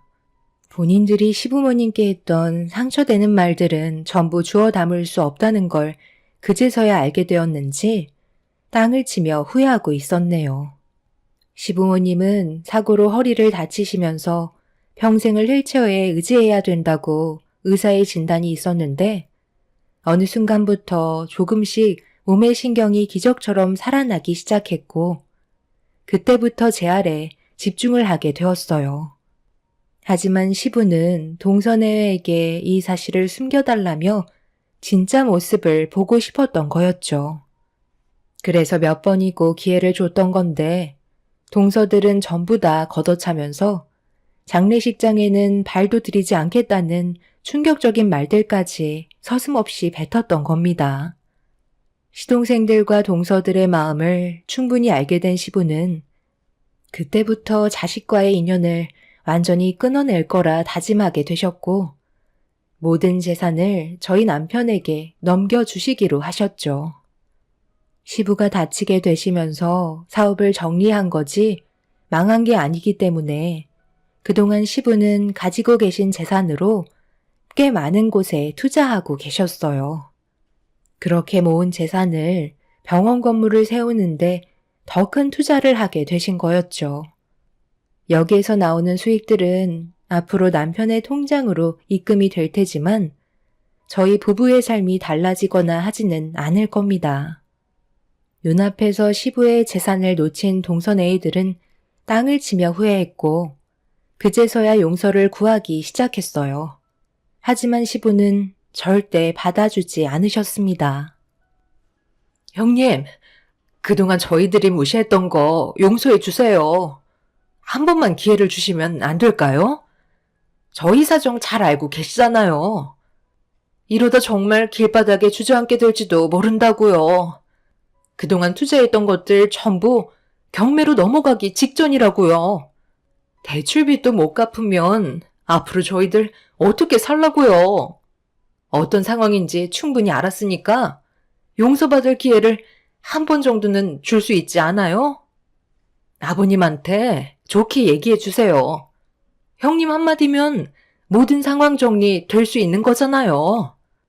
10년간 아버님 댁에 버티고 계셨던 이유를 미리 알려주셨다면 이렇게까지 나오지도 않았죠. 그냥 휠체어 타고 계신 아버님 수발들 생각하니 너무 끔찍했던 것 뿐이에요. 나라고 아버님 뜻을 알고 있었겠어? 나랑 애들 아빠도 최근에서야 알게 된 거야. 그런데 동서는 그런 마음을 가지고 있는 것 자체가 잘못된 거 아니야? 우리는 한 가족이잖아. 서로 힘들 때 도와줘야 하는데 동서들은 어떻게 했어? 오히려 힘들 때 거리를 두면서 조금도 도와줄 생각을 하지 않았잖아? 그런데 이제 와서 눈앞에 세워진 병원 건물을 보니까 군침이 흐르는 거야? 미안하지만 이번만큼은 나도 어떻게 할 수 없을 것 같네. 개원식 시작해야 되니까 그만 돌아가줘. 동선의 애들은 아무것도 하지 못한 채 발만 구르며 개원식을 지켜보고 있었습니다. 그런데 시부의 재산을 저희 부부에게만 넘겨줬다는 이유로 시동생들은 이 부분에 대해 법적 소송을 준비하고 있네요. 일이 이렇게 된 거 끝까지 가보겠다고 결심한 것 같습니다. 이미 시부모님의 부양을 적극적으로 도운 남편과 저에게 증여를 한 것이기 때문에 시동생들의 동의는 구할 필요가 없다는 결론을 이미 변호사를 통해 듣게 되었지만 시동생들은 끝까지 물고 늘어지려 하네요. 결국 그 끝은 본인들이 손해라는 걸 아직까지 생각하지 못하고 있는 것 같아요. 잘못을 뉘우치지 않는 그런 모습을 보니 저희도 더 이상 용서해줄 마음이 조금도 없습니다. 가족이란 힘들 때 서로 도와줘야 한다고 생각해요. 하지만 동선의 애들은 그렇게 하지 못했죠. 여러분들 가족분들 중에도 저희와 비슷한 경험을 하신 분들이 계실까요? 앞으로 2번 다시 엮이고 싶지 않고 도움도 주고 싶지 않습니다. 제 사연 들어주신 분들 오늘 하루도 행복하시길 바랍니다. 감사합니다. 안녕하세요. 저는 나이 60을 달리고 있는 여자입니다. 살다 보면 이런 일 저런 일 다 겪으며 인생을 살아가잖아요. 때론 웃고 때론 억울해서 눈물을 흘리고 때론 분노해서 감정을 억누르지 못해 폭발하고 그런 삶이 항상 반복이 되는 것 같아요. 이번에 저에게 다가온 큰 사건이 저를 너무 힘들게 만들었고 희로애락이 한꺼번에 찾아왔어요. 살다 보니 정말 별일도 다 있습니다. 저는 세신사로 30년째 일을 하고 있는데요. 흔히 때밀이로 불리는 직업입니다. 현재 나이가 60이 되면서 일을 그만둬야 할지 많은 고민에 빠져 있는 시점이기도 하죠. 제가 이 일을 선택한 이유는 그저 건강한 체력만 있으면 얼마든지 할 수 있는 직업이었고 어머니 뻘 되시는 어르신의 몸을 깨끗이 닦아드리고 불편한 곳을 정성껏 마사지해드리면 친정 부모님께 못해드린 효도를 하는 마음이고 활동이 부자연스러운 환자들에게는 그들의 손을 대신해서 개운함을 주기도 합니다. 힘든 임산부들에게는 어머니 같은 마음으로 경험을 가르쳐 주기도 하고 가족에게도 털어놓을 수 없는 각기 다른 사연들을 들어주며 같이 아파하고 그 해결 방법을 이야기하며 상담사의 역할도 하고 있죠. 세신사 일을 처음부터 시작하려고 한 건 아니었어요. 30대 후반부터 남편이 막노동 일을 하다가 사고를 당하고 한쪽 팔과 한쪽 다리에 큰 부상을 입게 되면서 집안의 가장은 제가 되어야만 했습니다. 딸아이의 뒷바라지까지 모든 게 제 몫이었어요. 그래서 뭐라도 부딪히려 했었습니다. 그런데 살면서 저에게 삶의 고비란 여기에서 끝나지 않았어요. 남편에게는 또 다른 질병을 가지고 있었고 폐암을 앓고 있었습니다. 처음에는 수술 후유증이나 약물 부작용쯤으로 생각했었어요. 하지만 정밀 검사 결과 폐암 말기 판정을 받게 되었고 5개월 동안 투병하다가 세상을 떠나고 말았어요. 나이도 어린 딸아이를 데리고 일을 하려다 보니 쉬운 게 하나도 없었어요. 그래도 좋았던 건 제 딸을 이뻐해 주셨던 목욕탕 사장님께서 함께 돌봐주셨고 학교 가는 시간 외에는 항상 목욕탕에서 같이 있었습니다. 그런 바쁜 일상을 보내며 녹초가 돼서 집에 들어와 졸려서 투정 부리는 딸을 재우고 조용해진 집안에 멍하니 앉아있다가 시계바늘의 소리만 들리는 적막함이 저를 울렸고 깊이 잠들어 있는 딸이 깰까봐 남편의 액자를 가슴에 묻고 소리 없이 눈물을 하염없이 흘린 게 몇 년이었어요. 사랑하는 사람을 떠나보냈을 때 그때의 충격은 쉽게 가시지 않더라고요. 그래도 정말 다행이었던 건 저희는 대출은 하나도 없이 시작했기 때문에 돈을 버는 족족 모아둘 수 있었습니다. 그렇게 한 곳에서 떼수건 하나로 제 딸아이 뒷바라지 전부 다 해줬어요. 아이가 커가면 커갈수록 저 또한 목욕탕에 머무는 시간이 점점 늘어났어요. 한 사람이라도 더 받아야 한 푼이라도 더 벌잖아요. 그렇게 열심히 살다 보니 제 딸은 서울 의대를 입학하게 되었고 동네가 떠들썩해질 정도로 잔치가 열렸습니다. 그때 살면서 제일 많은 눈물을 흘렸던 것 같아요. 그동안 힘들었던 걸 한 번에 보상받는 느낌이었고 앞으로 제 딸은 가난에 힘들어하지 않아도 된다는 거에 너무 감사했어요. 앞으로 꽃길만 걷게 되는 일만 남았다고 생각했어요.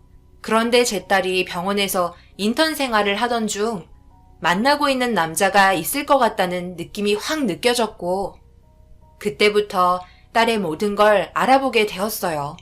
그렇게 며칠간 딸의 행동들을 전부 파악하고 조사한 결과 제가 생각한 게 맞았습니다. 딸은 병원 내에서 사내 연애를 하고 있었어요. 얼마 전에 내가 병원에 볼 일이 있어 잠시 들렸는데 성경이 너 병원에서 연애하고 있더라. 언제부터였니? 언제 왔다 가셨어요? 저한테 말이라도 한마디 하시지. 거의 1년 됐어요. 정말 진지하게 만나고 있으니까 걱정 마세요. 성경이 네가 알아서 잘 처신할 거라고 생각하지만 그래도 엄마한테 한마디 정도는 해줬어야지. 네가 근무 중이라서 그냥 나왔단다. 그럼 그쪽 집안에서는 알고 있는 거야? 진지하게 만나고 있으면 결혼도 생각하고 있을 거 아니야. 만나고 있는 남자도 중요하지만 그 집안도 봐야 돼. 의사 집안이면 잘 사는 집안일 텐데 엄마는 우리 딸이 무시당하지 않고 좋은 집안에 시집 갔으면 하는 바람이다. 딸은 걱정하지 말라면서 저번에 통화 한 번 했었다며 조만간 인사드리러 갈 거라고 들뜬 표정을 보이고 있었어요. 저희 딸 나이가 적은 나이도 아니고 좋은 남자가 있다면 결혼해서 빨리 자리 잡아 안정된 삶을 살길 저도 원했어요. 딸에게는 말하지 않았지만 몇 번이나 병원에 몰래 찾아가 둘의 사이를 조심스럽게 지켜보고 있었습니다. 상당히 많이 가까워 보이는 사이였어요. 정말 진심으로 사랑하는 것 같은 눈빛을 주고받고 있었고 별 문제 없으면 조만간 결혼하겠다는 말이 나올 것 같아 마음의 준비를 하고 있었습니다. 그리고 예상했던 대로 딸의 입에서 결혼하고 싶다며 인사시키러 오겠다는 말을 꺼냈어요. 남자 측에는 인사드리러 언제 가냐고 물어보니 저희 집부터 방문하고 다음에 남자 측 방문할 것 같다며 주말에 둘 다 시간이 비는 날 점심 약속을 잡고 식당에서 만나게 되었습니다. 보통 집에서 많이들 하지만 저희 집이 좋지 않아 제가 분위기 좋은 식당에서 봤으면 좋겠다고 했어요. 그렇게 정식적으로 저에게 남자는 처음으로 인사시켰고 밝게 웃으며 바라보는 인상이 좋아 보였습니다. 온화하고 여유로워 보이는 분위기는 저희 집안과는 차이가 많아 보였어요. 이렇게 얼굴 보게 돼서 정말 반가워요. 성경이 입에서 결혼하고 싶단 말이 나왔을 때 얼마나 놀랐는지 몰라요. 이렇게만 봐도 둘이서 얼마나 많이 사랑하고 있는지 알 수 있을 것 같네. 서로 같은 직업이라서 공감대도 많을 것 같아요. 아무래도 그렇죠. 말씀 편하게 하세요. 대화하는 부분에 있어 서로 공감되는 것들이 많아요. 저도 많은 여자를 만나본 건 아니지만 성경이는 언제나 밝은 모습을 잃지 않고 긍정적인 마음을 가지고 있어서 저에게 많은 활력소가 되는 여자예요.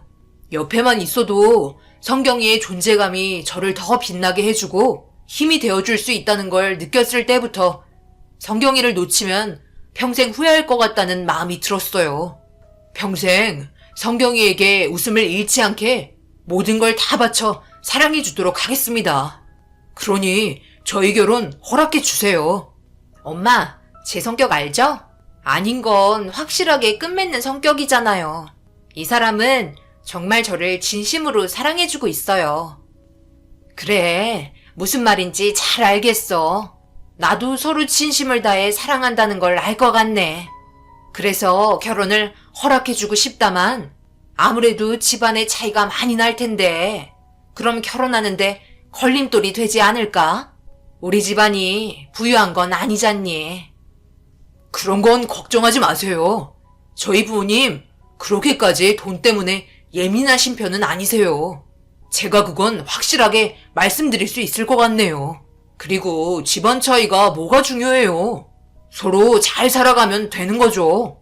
제가 처신 잘하겠습니다. 성경이와 만나는 남자는 대화하다 보니 의욕이 너무 앞선 것 같았어요. 그래서 그건 자기의 생각일 뿐 부모 입장에서는 그렇지 않을 수도 있다며 걱정하는 눈빛을 보이자 저를 안심시켜 주려고 말이 많아지기 시작했습니다. 아무래도 제가 결혼을 반대할 수도 있을 것 같다는 느낌이 들었던 것 같아요. 정말 아무 일 없이 결혼까지 한다면 저는 바랄 게 없겠지만 부유한 집안이 가난한 집안에 결혼시킨다는 건 상대적으로 다르잖아요. 그래서 걱정을 안 할 수 없었습니다. 그렇게 서로 많은 대화가 오고 가면서 이 남자가 우리 딸을 정말 사랑하고 있다는 걸 계속해서 느낄 수 있었고 걱정했었던 자리가 마무리되면서 한숨 돌릴 수 있었어요. 제 직업이 목욕탕에서 남들 때를 밀어주는 직업이라는 것도 성경이가 벌써 전부 말을 했는지 정말 대단하다며 절대 아무나 할 수 있는 일이 아니라고 힘들게 고생해서 성경이가 좋은 직업을 가질 수 있지 않았냐며 제 손이 금손이라며 꽉 잡아 주었어요. 그 노력이 손만 보면 알 수 있다고 앞으로 자기들이 잘할 테니 걱정하지 말라면서 제 눈에 눈물을 쏟게 만들어 버렸습니다. 인성 바르고 어른을 공경할 줄 아는 바른 사람이라는 걸 그때 확실하게 느꼈어요. 저는 우리 딸 잘 부탁한다며 즐거운 시간 보내고 나중에 얼굴 볼 수 있으면 그때 다시 보자고 하곤 헤어졌습니다. 집으로 돌아오는 동안 그동안 고생했던 게 한 폭의 그림처럼 스쳐 지나갔고 그 긴 시간을 참고 버텨왔기 때문에 우리 딸이 좋은 남자 만나 행복하게 살 수 있는 것 같아 보상받은 느낌이 들었어요. 집에 들어와서 남편의 사진을 바라보며 한참 동안 슬픔의 눈물이 아닌 행복의 눈물을 쏟아내었습니다. 그렇게 얼마의 시간이 흐르고 딸이 집에 들어왔어요. 자기가 만나는 남자 어땠냐고 입에 모터를 단 것 마냥 제가 느낀 점들에 대해 궁금했는지 이것저것 물어봤고 그렇게 한참 동안 딸과 제대로 잠도 못 자고 새벽 늦게까지 대화를 이어나갔습니다. 그리고 조만간 남자 집안에 인사를 드리러 갈 것 같다며 약속 날짜까지 잡은 것 같았어요. 모든 일이 순조롭게 잘 끝나길 간절히 기도했어요. 우리 딸의 인생만큼은 어려움 없이 제대로 된 삶을 살게 해달라고 자고 있는 딸의 손을 잡고 한참 동안 하늘에 기도했습니다. 그렇게 다음날 평소처럼 각자의 삶으로 돌아갔고 저는 제 위치에서 할 수 있는 일을 최선을 다하며 시간을 보내고 있었어요. 성경이는 저에게 점심시간 맞춰 전화를 걸었고 그 남자와 함께 영상통화로 안부를 물었습니다. 세세한 거 하나하나 신경 써주려는 모습이 보기 좋았어요. 그걸 본 목욕탕 사장님이 조그맸던 어린아이가 벌써 결혼하겠다고 남자 소개해 준 거 보면 정말 시간이 빠르다면서 그동안 함께한 추억들 때문에 그런지 눈시울을 붉히시더라고요. 목욕탕 사장님도 성경이를 딸처럼 생각하고 돌봐주셨기 때문에 저와 같은 마음인 것 같았어요. 그렇게 하루하루 둘의 사랑을 옆에서 지켜보다 보니 어느새 주말이 찾아왔고 여유롭게 저녁 약속으로 시간을 잡은 것 같았습니다.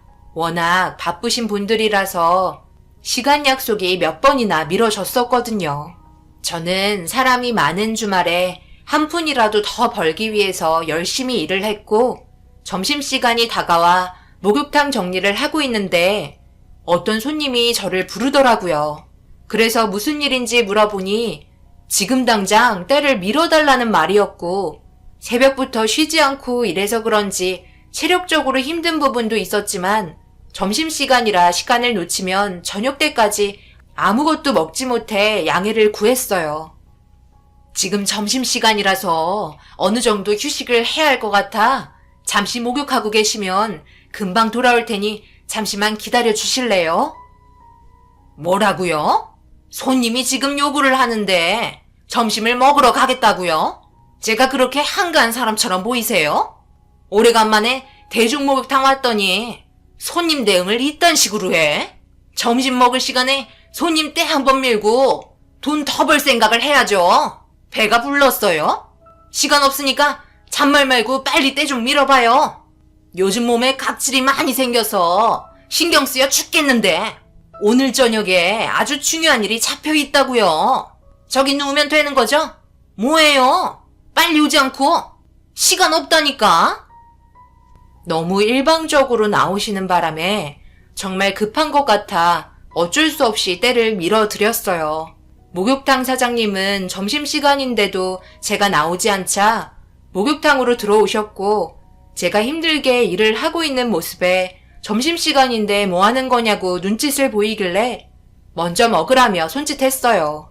매일 점심을 같이 먹거든요. 1시간 정도 늦게 먹는다고 해서 크게 달라질 건 없기 때문에 정성껏 때 밀어 드렸습니다. 그런데 무슨 요구사항이 그리 많은지 처음부터 자기가 말하는 대로 움직이지 않으려 해서 그런지 기분 나쁜 말투로 계속 제 심기를 건드렸고 저도 슬슬 짜증이 올라오기 시작했어요. 그래도 이런 사람 한두 명 겪은 것도 아니라 참고 넘어가려 했습니다. 그런데 얼마나 잘난 사람이길래 사람을 자기 발보다 미친 것처럼 대하려고 하는 행동 때문에 더 이상 참지 못했어요. 저기요, 그렇게 밀어서 내가 밀려요? 좀 빡빡 문댈 수는 없는 거예요? 노인네라 그런지 팔에 힘이 없네. 여기에서 아직까지 일을 하고 있는 거 보니까 정년은 아닌가 봐요. 그럼 나랑 나이대가 비슷해 보이는구만. 자식들은 있어요? 부모가 목욕탕에서 남들 먼지 낀 거 벗겨주고 있는데 아무렇지도 않나? 나 같으면 뒤집어 엎었지. 뭐 이런 일은 하지도 않지만 하루 종일 이렇게 해서 얼마나 벌어요? 한 10만 원 벌어요? 10만 원이면 밥 한 끼 식사인데 그거 벌겠다고 하루 종일 물비린내 맡으면서 있는 걸 보니 그쪽 인생도 참 불쌍하네요. 안 봐도 딱 그림이 나오네. 남편분 세상 떠났죠? 그래서 먹고 살기 힘드니까 몸이라도 때우는 일 찾다 보니 때밀이 하게 된 거네. 하루 종일 뼈 빠지게 고생하는데 인생 참 불쌍하네요. 우리 집 개보다 못한 삶을 살고 계시니 돈이 원수지 안 그래요? 아니 왜 하다 말아요? 몸을 돌릴까? 앞에도 밀어야죠. 저기요, 돈 안 받을 테니까 그냥 나가시던지 아니면 알아서 목욕하시고 나가세요. 사람이 말이야, 해야 될 말이 있고 하지 말아야 될 말이 있는 거예요. 그쪽 말처럼 나는 이 일을 하고 싶어서 하는 줄 알아? 그쪽은 얼마나 잘났길래 오늘 처음 본 사람한테 말을 함부로 하는 건데? 가진 게 많으면 남들한테 막말하면서 상처 줘도 되는 거야? 그리고 개만도 못한 삶을 살고 있다고? 내 삶을 그쪽이 한 번이라도 봤어? 뭘 한다고 내 인생을 함부로 판단하는 거야? 돼지 목에 진주 먹거리 걸치면 인생 다 가진 것 같아? 결국 손님은 제 머리채를 잡고 난리를 치기 시작했어요. 순식간에 목욕탕이 난리가 났고 자기 건드린 거 후회할 거라며 가만두지 않겠다고 미친 소마냥 난리치기 시작했어요. 결국 사장님까지 들어와서는 말리기 시작했고 손님은 저에게 갑자기 말도 안 되는 말들을 늘어놓기 시작했습니다. 자기 몸이 빨갛게 될 정도로 너무 심하게 때를 밀었다며 쓰라리다면서 때도 제대로 밀지 못하는 게 무슨 때밀이를 하냐고 당장 일 시키지 말라면서 저를 자르라는 황당한 말을 사장님께 명령하고 있었어요. 사장님은 좋게 넘어가자며 더 이상 소란 피우기를 원치 않고 있었습니다. 온몸이 쓰라리다면서 벌거벗은 몸으로 주저앉아 난리를 치기 시작하는데 사장님은 더 이상 보고만 있을 수 없었는지 카운터에서 치료비 하라며 10만 원 정도를 쥐어줬고 손님은 자기를 거지로 본다며 이딴 때무는 돈 받고 싶어서 그런 줄 아냐고 더 난리를 치기 시작했어요. 저는 무슨 돈을 주냐고 경찰에 신고하겠다고 화를 내자 저를 진정시키며 동네 장사 그렇게 하면 안 된다고 더 이상 소란을 피하고 싶어 했습니다. 결국 카운터에서 얼마의 돈을 더 쥐어주고 입을 틀어 막았어요. 저보고 운 좋은 줄 알라며 목욕탕에서 깨끗이 씻고 나가더라고요. 정말 마음 같아선 밖으로 나가는 거 바로 달려가 머리채라도 잡고 싶었습니다. 살다 저런 사람 처음 봤고 사장님이 건넨 돈 30만 원이 너무 아까웠어요. 그렇게까지 할 필요 없다고 불만을 털어놓자 소문이 무섭다면서 저런 사람 함부로 건드렸다가 손님 끊기는 수가 있다며 웬만해서는 그냥 넘어가자고 쓴웃음을 지었어요. 그런 모습에 너무 죄송스러워 제 월급에서 30만 원 제외하고 달라고 하니 그럴 필요 없다며 우리 사이가 30년인데 신경 쓰지 말라면서 흥분한 저를 진정시켜 주었습니다.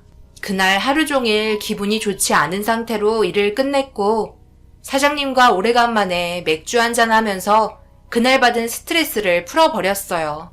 그렇게 한참 동안 이런저런 대화를 나누다 딸의 전화에 집으로 들어왔고 얼굴 표정을 보니 밝아 보였습니다. 괜찮았냐고 물어보자 자기를 좋게 봤다며 조만간 상견례 날짜 잡고 싶다는 말까지 나왔었다고 들떠있는 모습에 저도 덩달아 기분이 좋아 보였습니다. 그래서 어떤 식으로 진행이 됐고 남자 측 부모님은 정말 괜찮았는지 궁금한 건 전부 다 물어보며 한참 동안 대화했어요. 아무래도 집안에 대해서 물어봤을 것 같아 어떻게 나왔는지 물어봤습니다. 전혀 나쁘게 생각하지 않으시던데? 엄마 목욕탕에서 일한다고 했는데 엄청 대단하시다고 되려 존경스럽다는 말까지 나왔다니까? 나는 엄마가 하는 일 전혀 부끄럽게 생각하지 않아요. 남들도 똑같은 생각을 하고 있는 거 보면 모르겠어요? 그리고 집안 문제는 신경 쓰지 않아도 될 것 같아요. 아버님이 뭐라고 한 줄 알아요? 저희 쪽이 없으면 자기들이 채워주면 되는 거고 서로 부족한 건 맞춰가면 되는 거라 절대 부담 갖지 말라고 했어요. 의사 아들의 의사 며느리인데 뭐가 부족하냐며 살갑게 대해주셨어요. 그래? 그렇게 생각해 주시면 정말 다행이긴 한데 나중에 우리 집안이 재산도 없어서 성경이 네가 차별받을까봐 그러지. 그런 식으로 나오면 제가 가만히 있겠어요? 제 성격 알면서 그래요? 그것보다 엄마는 언제 일 그만둘 거예요? 제가 몇 번이나 말하잖아요. 일 그만했으면 좋겠다고요. 저도 이제 능력 되는데 엄마 일하는 거 옆에서 보고 있으면 너무 힘들어요. 이제 좀 편히 쉬었으면 좋겠어요.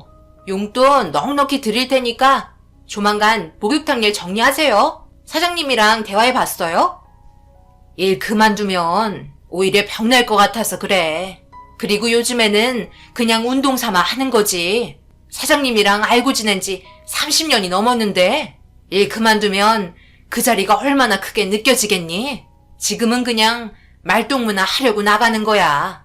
그런 건 내가 알아서 할 테니까 너희들이나 신경 쓰도록 해라.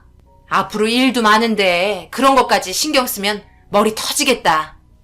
제가 점점 나이가 많아지다 보니까 딸은 그만했으면 좋겠다고 생각하는 것 같았어요.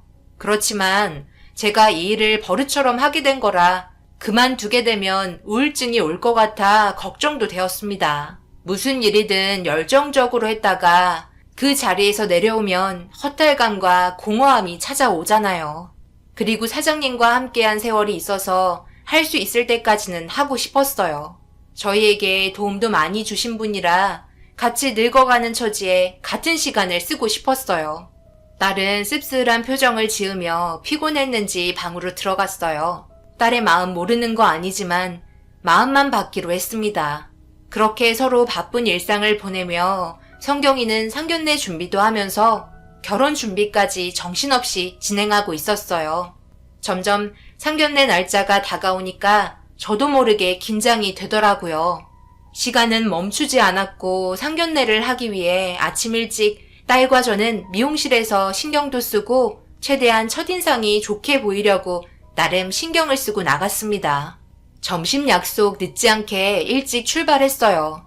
그렇게 예약된 자리에 앉아 타들어가는 목을 찬물로 달래고 있는데 때마침 예비 사위 측도 밝게 웃으며 들어오고 있었습니다. 저희는 자리에 일어나 반갑게 인사를 건넸고 서로 얼굴을 보며 웃고 있는데 저와 눈이 마주친 예비 안사돈의 얼굴을 보고 경악을 하고 말았어요. 충격적이게도 목욕을 하러 오셨던 진상 손님이었어요. 이미 알고 있었다는 듯 해맑게 웃으며 저를 빤히 보고 있었고 저는 너무 당황스러워 안절부절 못하기 시작했습니다. 아무래도 딸에게 목욕탕에서 일한다고 들었을 때 이것저것 물어본 것 같았는데 이 사람은 미리 알고 있었던 것 같았어요. 저는 시선을 다른 곳에 두며 그때의 상황들이 다시 떠올라 손을 부들부들 떨기 시작했습니다. 아무것도 모르는 딸과 예비 사이는 제가 긴장한 줄 알고 미리 준비해 왔다며 양가 부모님께 청심환을 건네주었네요. 사돈어른은 호탕하게 웃으면서 대화하면서 전부 입에서 한약 냄새가 풍길 것 같다며 뭐가 그리 웃긴지 기분 좋아 보였어요. 안사돈은 저를 빤히 쳐다보며 청심환을 질겅질겅 씹으며 날카로운 눈웃음으로 시선을 떼지 않고 있었어요. 제가 계속해서 불안한 모습을 보이자 안사돈이 저를 보며 말을 꺼냈고 분위기는 순식간에 안 좋아졌습니다. 아직 따님은 모르시나 보다. 우리가 초면이 아니라는 거, 이렇게 다시 만나게 될 거라곤 전혀 생각 못했죠? 엄마, 이게 무슨 말이에요? 저희 어머님이랑 전에 만난 적 있으신 거예요? 어디에서요? 세상에 이런 인연이 다 있어요. 내가 요 며칠 전에 목욕탕을 갔었잖니? 그때 내 몸을 정성스럽게 때를 밀어주셨단다. 얼마나 잘 밀어주시던지 몸이 매끈해졌다니까. 그날 있잖니. 너희 인사 온다고 했던 날 그때 만났었단다. 무슨 일이 있었는지 너희 어머니가 얘기 안 했니? 그날 꽤 많은 일들이 있었는데 안 그래요 예비사돈? 아니 성경의 어머님? 이런 인연이 다 있다니 동네 좁아서 얼굴 못 들고 다니겠어요. 저도 이런 식으로 만나게 될 거라곤 전혀 생각하지 못했었네요. 알면서도 상견례를 진행하려고 했다는 건 무슨 이유 때문이죠? 설마 저희 딸에게 상처를 주려고 가면을 쓰신 건 아니시죠? 정말 그렇게 생각하셨다면 저도 가만히 있을 수는 없을 것 같네요. 아니, 이게 지금 무슨 말이에요? 어머니, 무슨 안 좋은 일이 있었어요? 저희가 알아들을 수 있게 설명을 해주세요. 내가 말하마. 그게 있잖아. 내가 그날 너무 바빴잖니. 그래서 점심시간 때 들어가게 된 거야. 그래서 제발 부탁한다며 사정사정 얘기했지. 눈물까지 흘렸다니까. 왠 줄 알아? 때를 안 밀어주겠다는 거야. 점심 먹어야 된다고. 그래서 간절하게 부탁하니까 마지못해 해주시더라고. 그것도 엄청 감정을 실어서 빡빡 문대는 바람에 여기 봐봐라. 빨갛게 됐지? 내가 얼마나 상처받았는지 아니? 그래서 서운해서 몇 마디 했더니만 난리를 치면서 내 머리채를 잡았다니까. 그래서 목욕탕이 난리가 아니었어. 저는 안사돈의 거짓말에 자리에서 벌떡 일어났고 안사돈의 말을 듣고 있던 딸과 예비 사이는 정말 그런 거냐며 저를 의심하고 있었습니다. 당연히 그런 거 아니라고 했지만 뱀의 혀를 가진 안사돈은 눈물을 보이는 연기까지 하면서 어떻게 그럴 수 있냐고 기분 좋은 상견례 날 너무 빨리 망쳐버려 미안하다고 자기 감정이 추스러지지 않는다고 그날의 기억이 잊히지 않아 마음고생 심했다면서 자기 남편의 어깨에 털썩 기대더니 펑펑 울더라고요. 정말 너무 어이가 없었습니다. 거짓말이야 어차피 밝혀지게 될 거 저런 식으로 나와서 저를 나쁜 사람으로 만들려고 하는 모습에 너무 화가 치밀어 올랐어요. 딸은 재차 정말 제가 그런 거냐고 물어봤어요. 실망하려고 하는 눈빛을 보내려는 딸에게 단호한 눈빛을 보내며 절대 그런 거 아니라며 제 입장의 상황을 얘기했고 누구의 말이 맞는 거냐고 모두들 당황해하고 있었습니다. 안사돈은 이 결혼은 할 수 없을 것 같다며 먼저 결혼 거부 의사를 밝히면서 입에 담지 말아야 할 말을 꺼내게 되면서 저도 모르게 제 앞에 있던 물김치를 들어 안사돈 면상에 끼얹어 버렸네요. 내가 이런 말까지 안 하려 했는데 아들, 내가 항상 얘기했지? 못 사는 지방과는 결혼 자체를 진행하면 안 된다고. 봐봐라. 인성 나오잖니. 가진 거 없는 사람들은 가진 게 많은 사람들을 어떻게 해서든지 이용해 먹으려고 온갖 거짓말을 한다니까. 더군다나 사돈 어른도 없이 자라온 환경을 봐봐라. 얼마나 악착같이 살아왔겠니? 그럼 그 삶이 순탄치가 않으니까 어떻겠어. 성격도 더럽겠지? 엄마가 하는 말 들어야 아들 너 삶이 평탄한 거다. 혈압 올라서 더 이상 말하기 힘드니까 그만 돌아가자. 나라나 의사 만들었다고 부잣집에 엮어서 인생 피려고 하는 무임승차 같은 더러운 마음씨 그만 버리고 가서 때나 미르세요. 당신 말이 좀 심한 거 아니야? 아무리 그래도 그렇지. 여기가 어떤 자리인데 말을 그런 식으로 하는 거야? 지금 그렇게 하는 말은 우리 아들에게도 상처인 거 몰라? 여기 자리가 감정 싸움 하려고 나온 자리야? 왜 이렇게 생각이 없어? 아유, 정말 죄송합니다. 아무래도 저희가 잘못한 것 같은데 용서해 주십시오. 어떤 상황이었는지 대충 알 것 같네요. 일단 오늘은 돌아가고 상황 정리된 다음 그때 다시 연락을 드리든지 하겠습니다. 기분 좋게 아침부터 준비하셨는데 다시 한번 정말 죄송합니다. 당신 지금 저 때밀이 노인네 편드는 거야? 내 편이 아니라 어떻게 그럴 수 있어? 내 말이 거짓말이라고 생각하는 거야? 저런 거지 집안 볼 필요도 없다고. 그럼 내가 목욕탕에 일부러 찾아간 게 뭐가 돼? 아빠도 없이 엄마는 때밀이에 저런 거지 집안과 떼어놓으려고 일부러 찾아간 내가 뭐가 되냐고. 무슨 연락을 드려? 오늘 이후로 끝인 거지. 왜 우리가 죄송해야 하는 건데? 결국 물김치 한 사발 얼굴에 끼얹게 되면서 순식간에 상견례장은 풍비박산이 나고 말았어요. 딸은 그 자리에서 눈물을 흘렸고 예비사위는 어쩔 줄 몰라 하고 있었습니다. 결국 제가 딸의 손을 잡고 상견례장을 먼저 나왔어요. 딸은 너무 순식간에 일어난 일들 때문에 진정이 되지 않았는지 숨쉬기 힘들어했고 예비사위는 걱정이 되었는지 뒤따라 나왔어요. 모든 게 미안하다며 딸의 손을 잡았지만 이미 딸은 마음의 정리를 한 것 같았어요. 눈물을 흘리며 괴로워하고 있는데 예비사위는 강하게 뿌리친 딸의 모습에 다가가지 못하고 있었습니다. 결국 딸은 저를 데리고 택시 타고 집으로 돌아왔어요. 돌아오자마자 바로 방으로 들어가더니 한참 동안 눈물을 펑펑 쏟아내었습니다. 제가 너무 감정적으로 나와 딸에게 너무 큰 상처를 준 것 같아 미안했고 한번 참고 넘어갈 걸 후회하기도 했었습니다. 하지만 저런 성격을 가진 난사돈 밑에서 시집살이 안 봐도 비디오라 제 마음 또한 심란한 상태로 소파에 앉아 멍하니 땅만 바라보고 있었네요. 그런데 예비사위에게 전화가 왔는지 서로 소리 높여 싸우기 시작하더라고요. 어른 싸움에 자식들까지 싸우게 되니 가슴이 미어져 왔어요. 그런데 딸은 예비사위에게 절대 용서하지 않을 거라며 분노를 표했고 헤어지자는 통보를 했습니다. 결국 둘의 관계가 정리가 된 것 같았어요.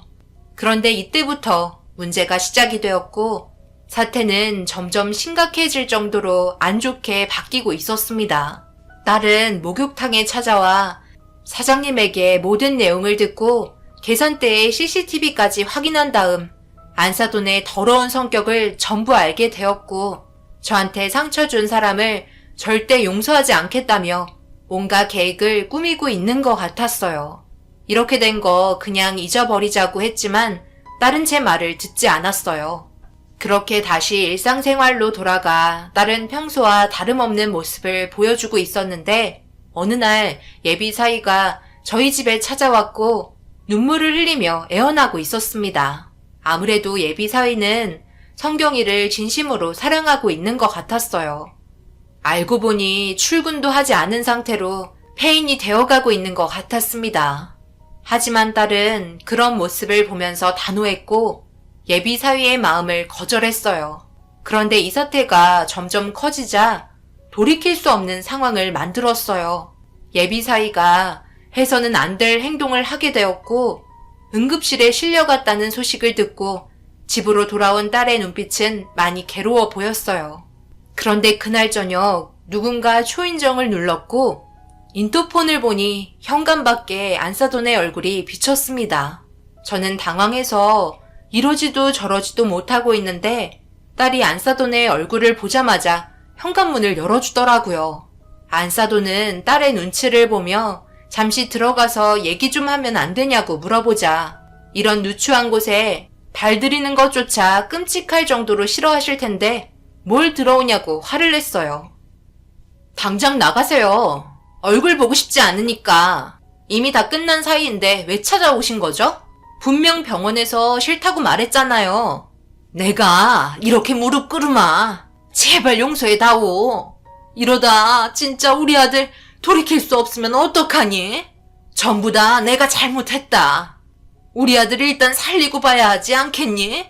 너도 아직까지 사랑하고 있잖아. 제발 부탁이다.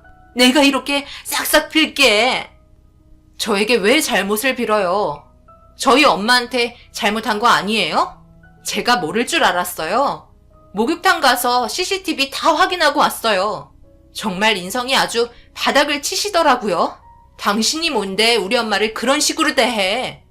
그리고 당장 30만 원 주세요. 오히려 영업 방해한 그쪽이 우리 엄마한테 손해배상을 해야 된다고. 빨리 30만 원 안 꺼내?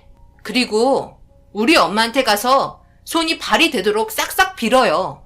그래도 내가 마음이 풀릴지 모르겠지만 진심으로 잘못을 뉘우치는 모습을 보여주라고요.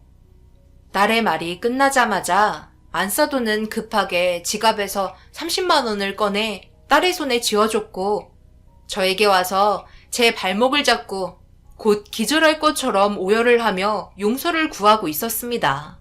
딸은 그런 모습을 지켜보며 진심이 안 느껴진다고 더욱더 크게 화를 내기 시작했고 그 모습에 놀란 안사돈은 몸이 땅에 달라붙을 정도로 납작 엎드려 바닥이 한강이 될 정도로 눈물을 흘리면서 용서해달라고 애원하고 있었습니다. 저는 그런 모습에 자식 가진 입장으로 충분히 이해가 돼서 그만하라며 일으켜 세웠고 사과는 받을 테니 그만 돌아가 달라고 했어요. 안사돈은 딸의 손을 잡으며 한 번만 자기 아들에게 가달라는 말을 끝으로 돌아갔습니다. 그제서야 딸은 털썩 주저앉아 몸을 웅크린 채 눈물을 흘렸고 그 모습을 아무 말 없이 뒤에서 안아줬습니다. 그렇게 딸은 예비 사위와 만나서 극단적으로 헤어진 게 아닌 많은 대화를 한 후에 헤어진 것 같았어요. 그런데 문제가 하나 생겼어요. 예비 사위의 몸에 문제가 생긴 것 같았습니다. 수술을 할 수 없을 정도의 정신적인 충격 때문인지 손을 계속 떨었고 결국 의사직을 내려놓겠다는 결정을 한 것 같았어요. 너무 처참한 결과에 가슴이 아팠지만 사람의 생명을 다루는 문제에 있어 손을 떤다는 건 심각한 상황이었죠. 모든 건 안사돈의 잘못된 행동으로 인해 시작이 된 결과였습니다. 자신의 결과를 받아들이고 충분하게 뉘우쳤는지 모르겠지만 다시 한번 과거의 행동을 돌아봤으면 좋겠어요. 현재 저희는 아무렇지도 않은 듯 일상을 보내고 있습니다. 딸에게도 분명 엄청난 상처가 되었을 테지만 현재까지 잘 버텨주고 있는 것 같아요. 저희 딸이 앞으로 살아가면서 조금이나마 힘이 날 수 있게 여러분께서 위로의 한마디 해주셨으면 좋겠어요. 앞으로의 인생에 도움이 될 만한 말 한마디면 저는 바랄 게 없겠네요. 제 사연 들어주신 분들 어떤 일이든지 행동이나 말을 하기 전에 한 번 더 생각하고 움직이시길 바랍니다. 나중에 어떤 식으로든 자신에게 배가 돼서 돌아가는 것 같습니다. 감사합니다.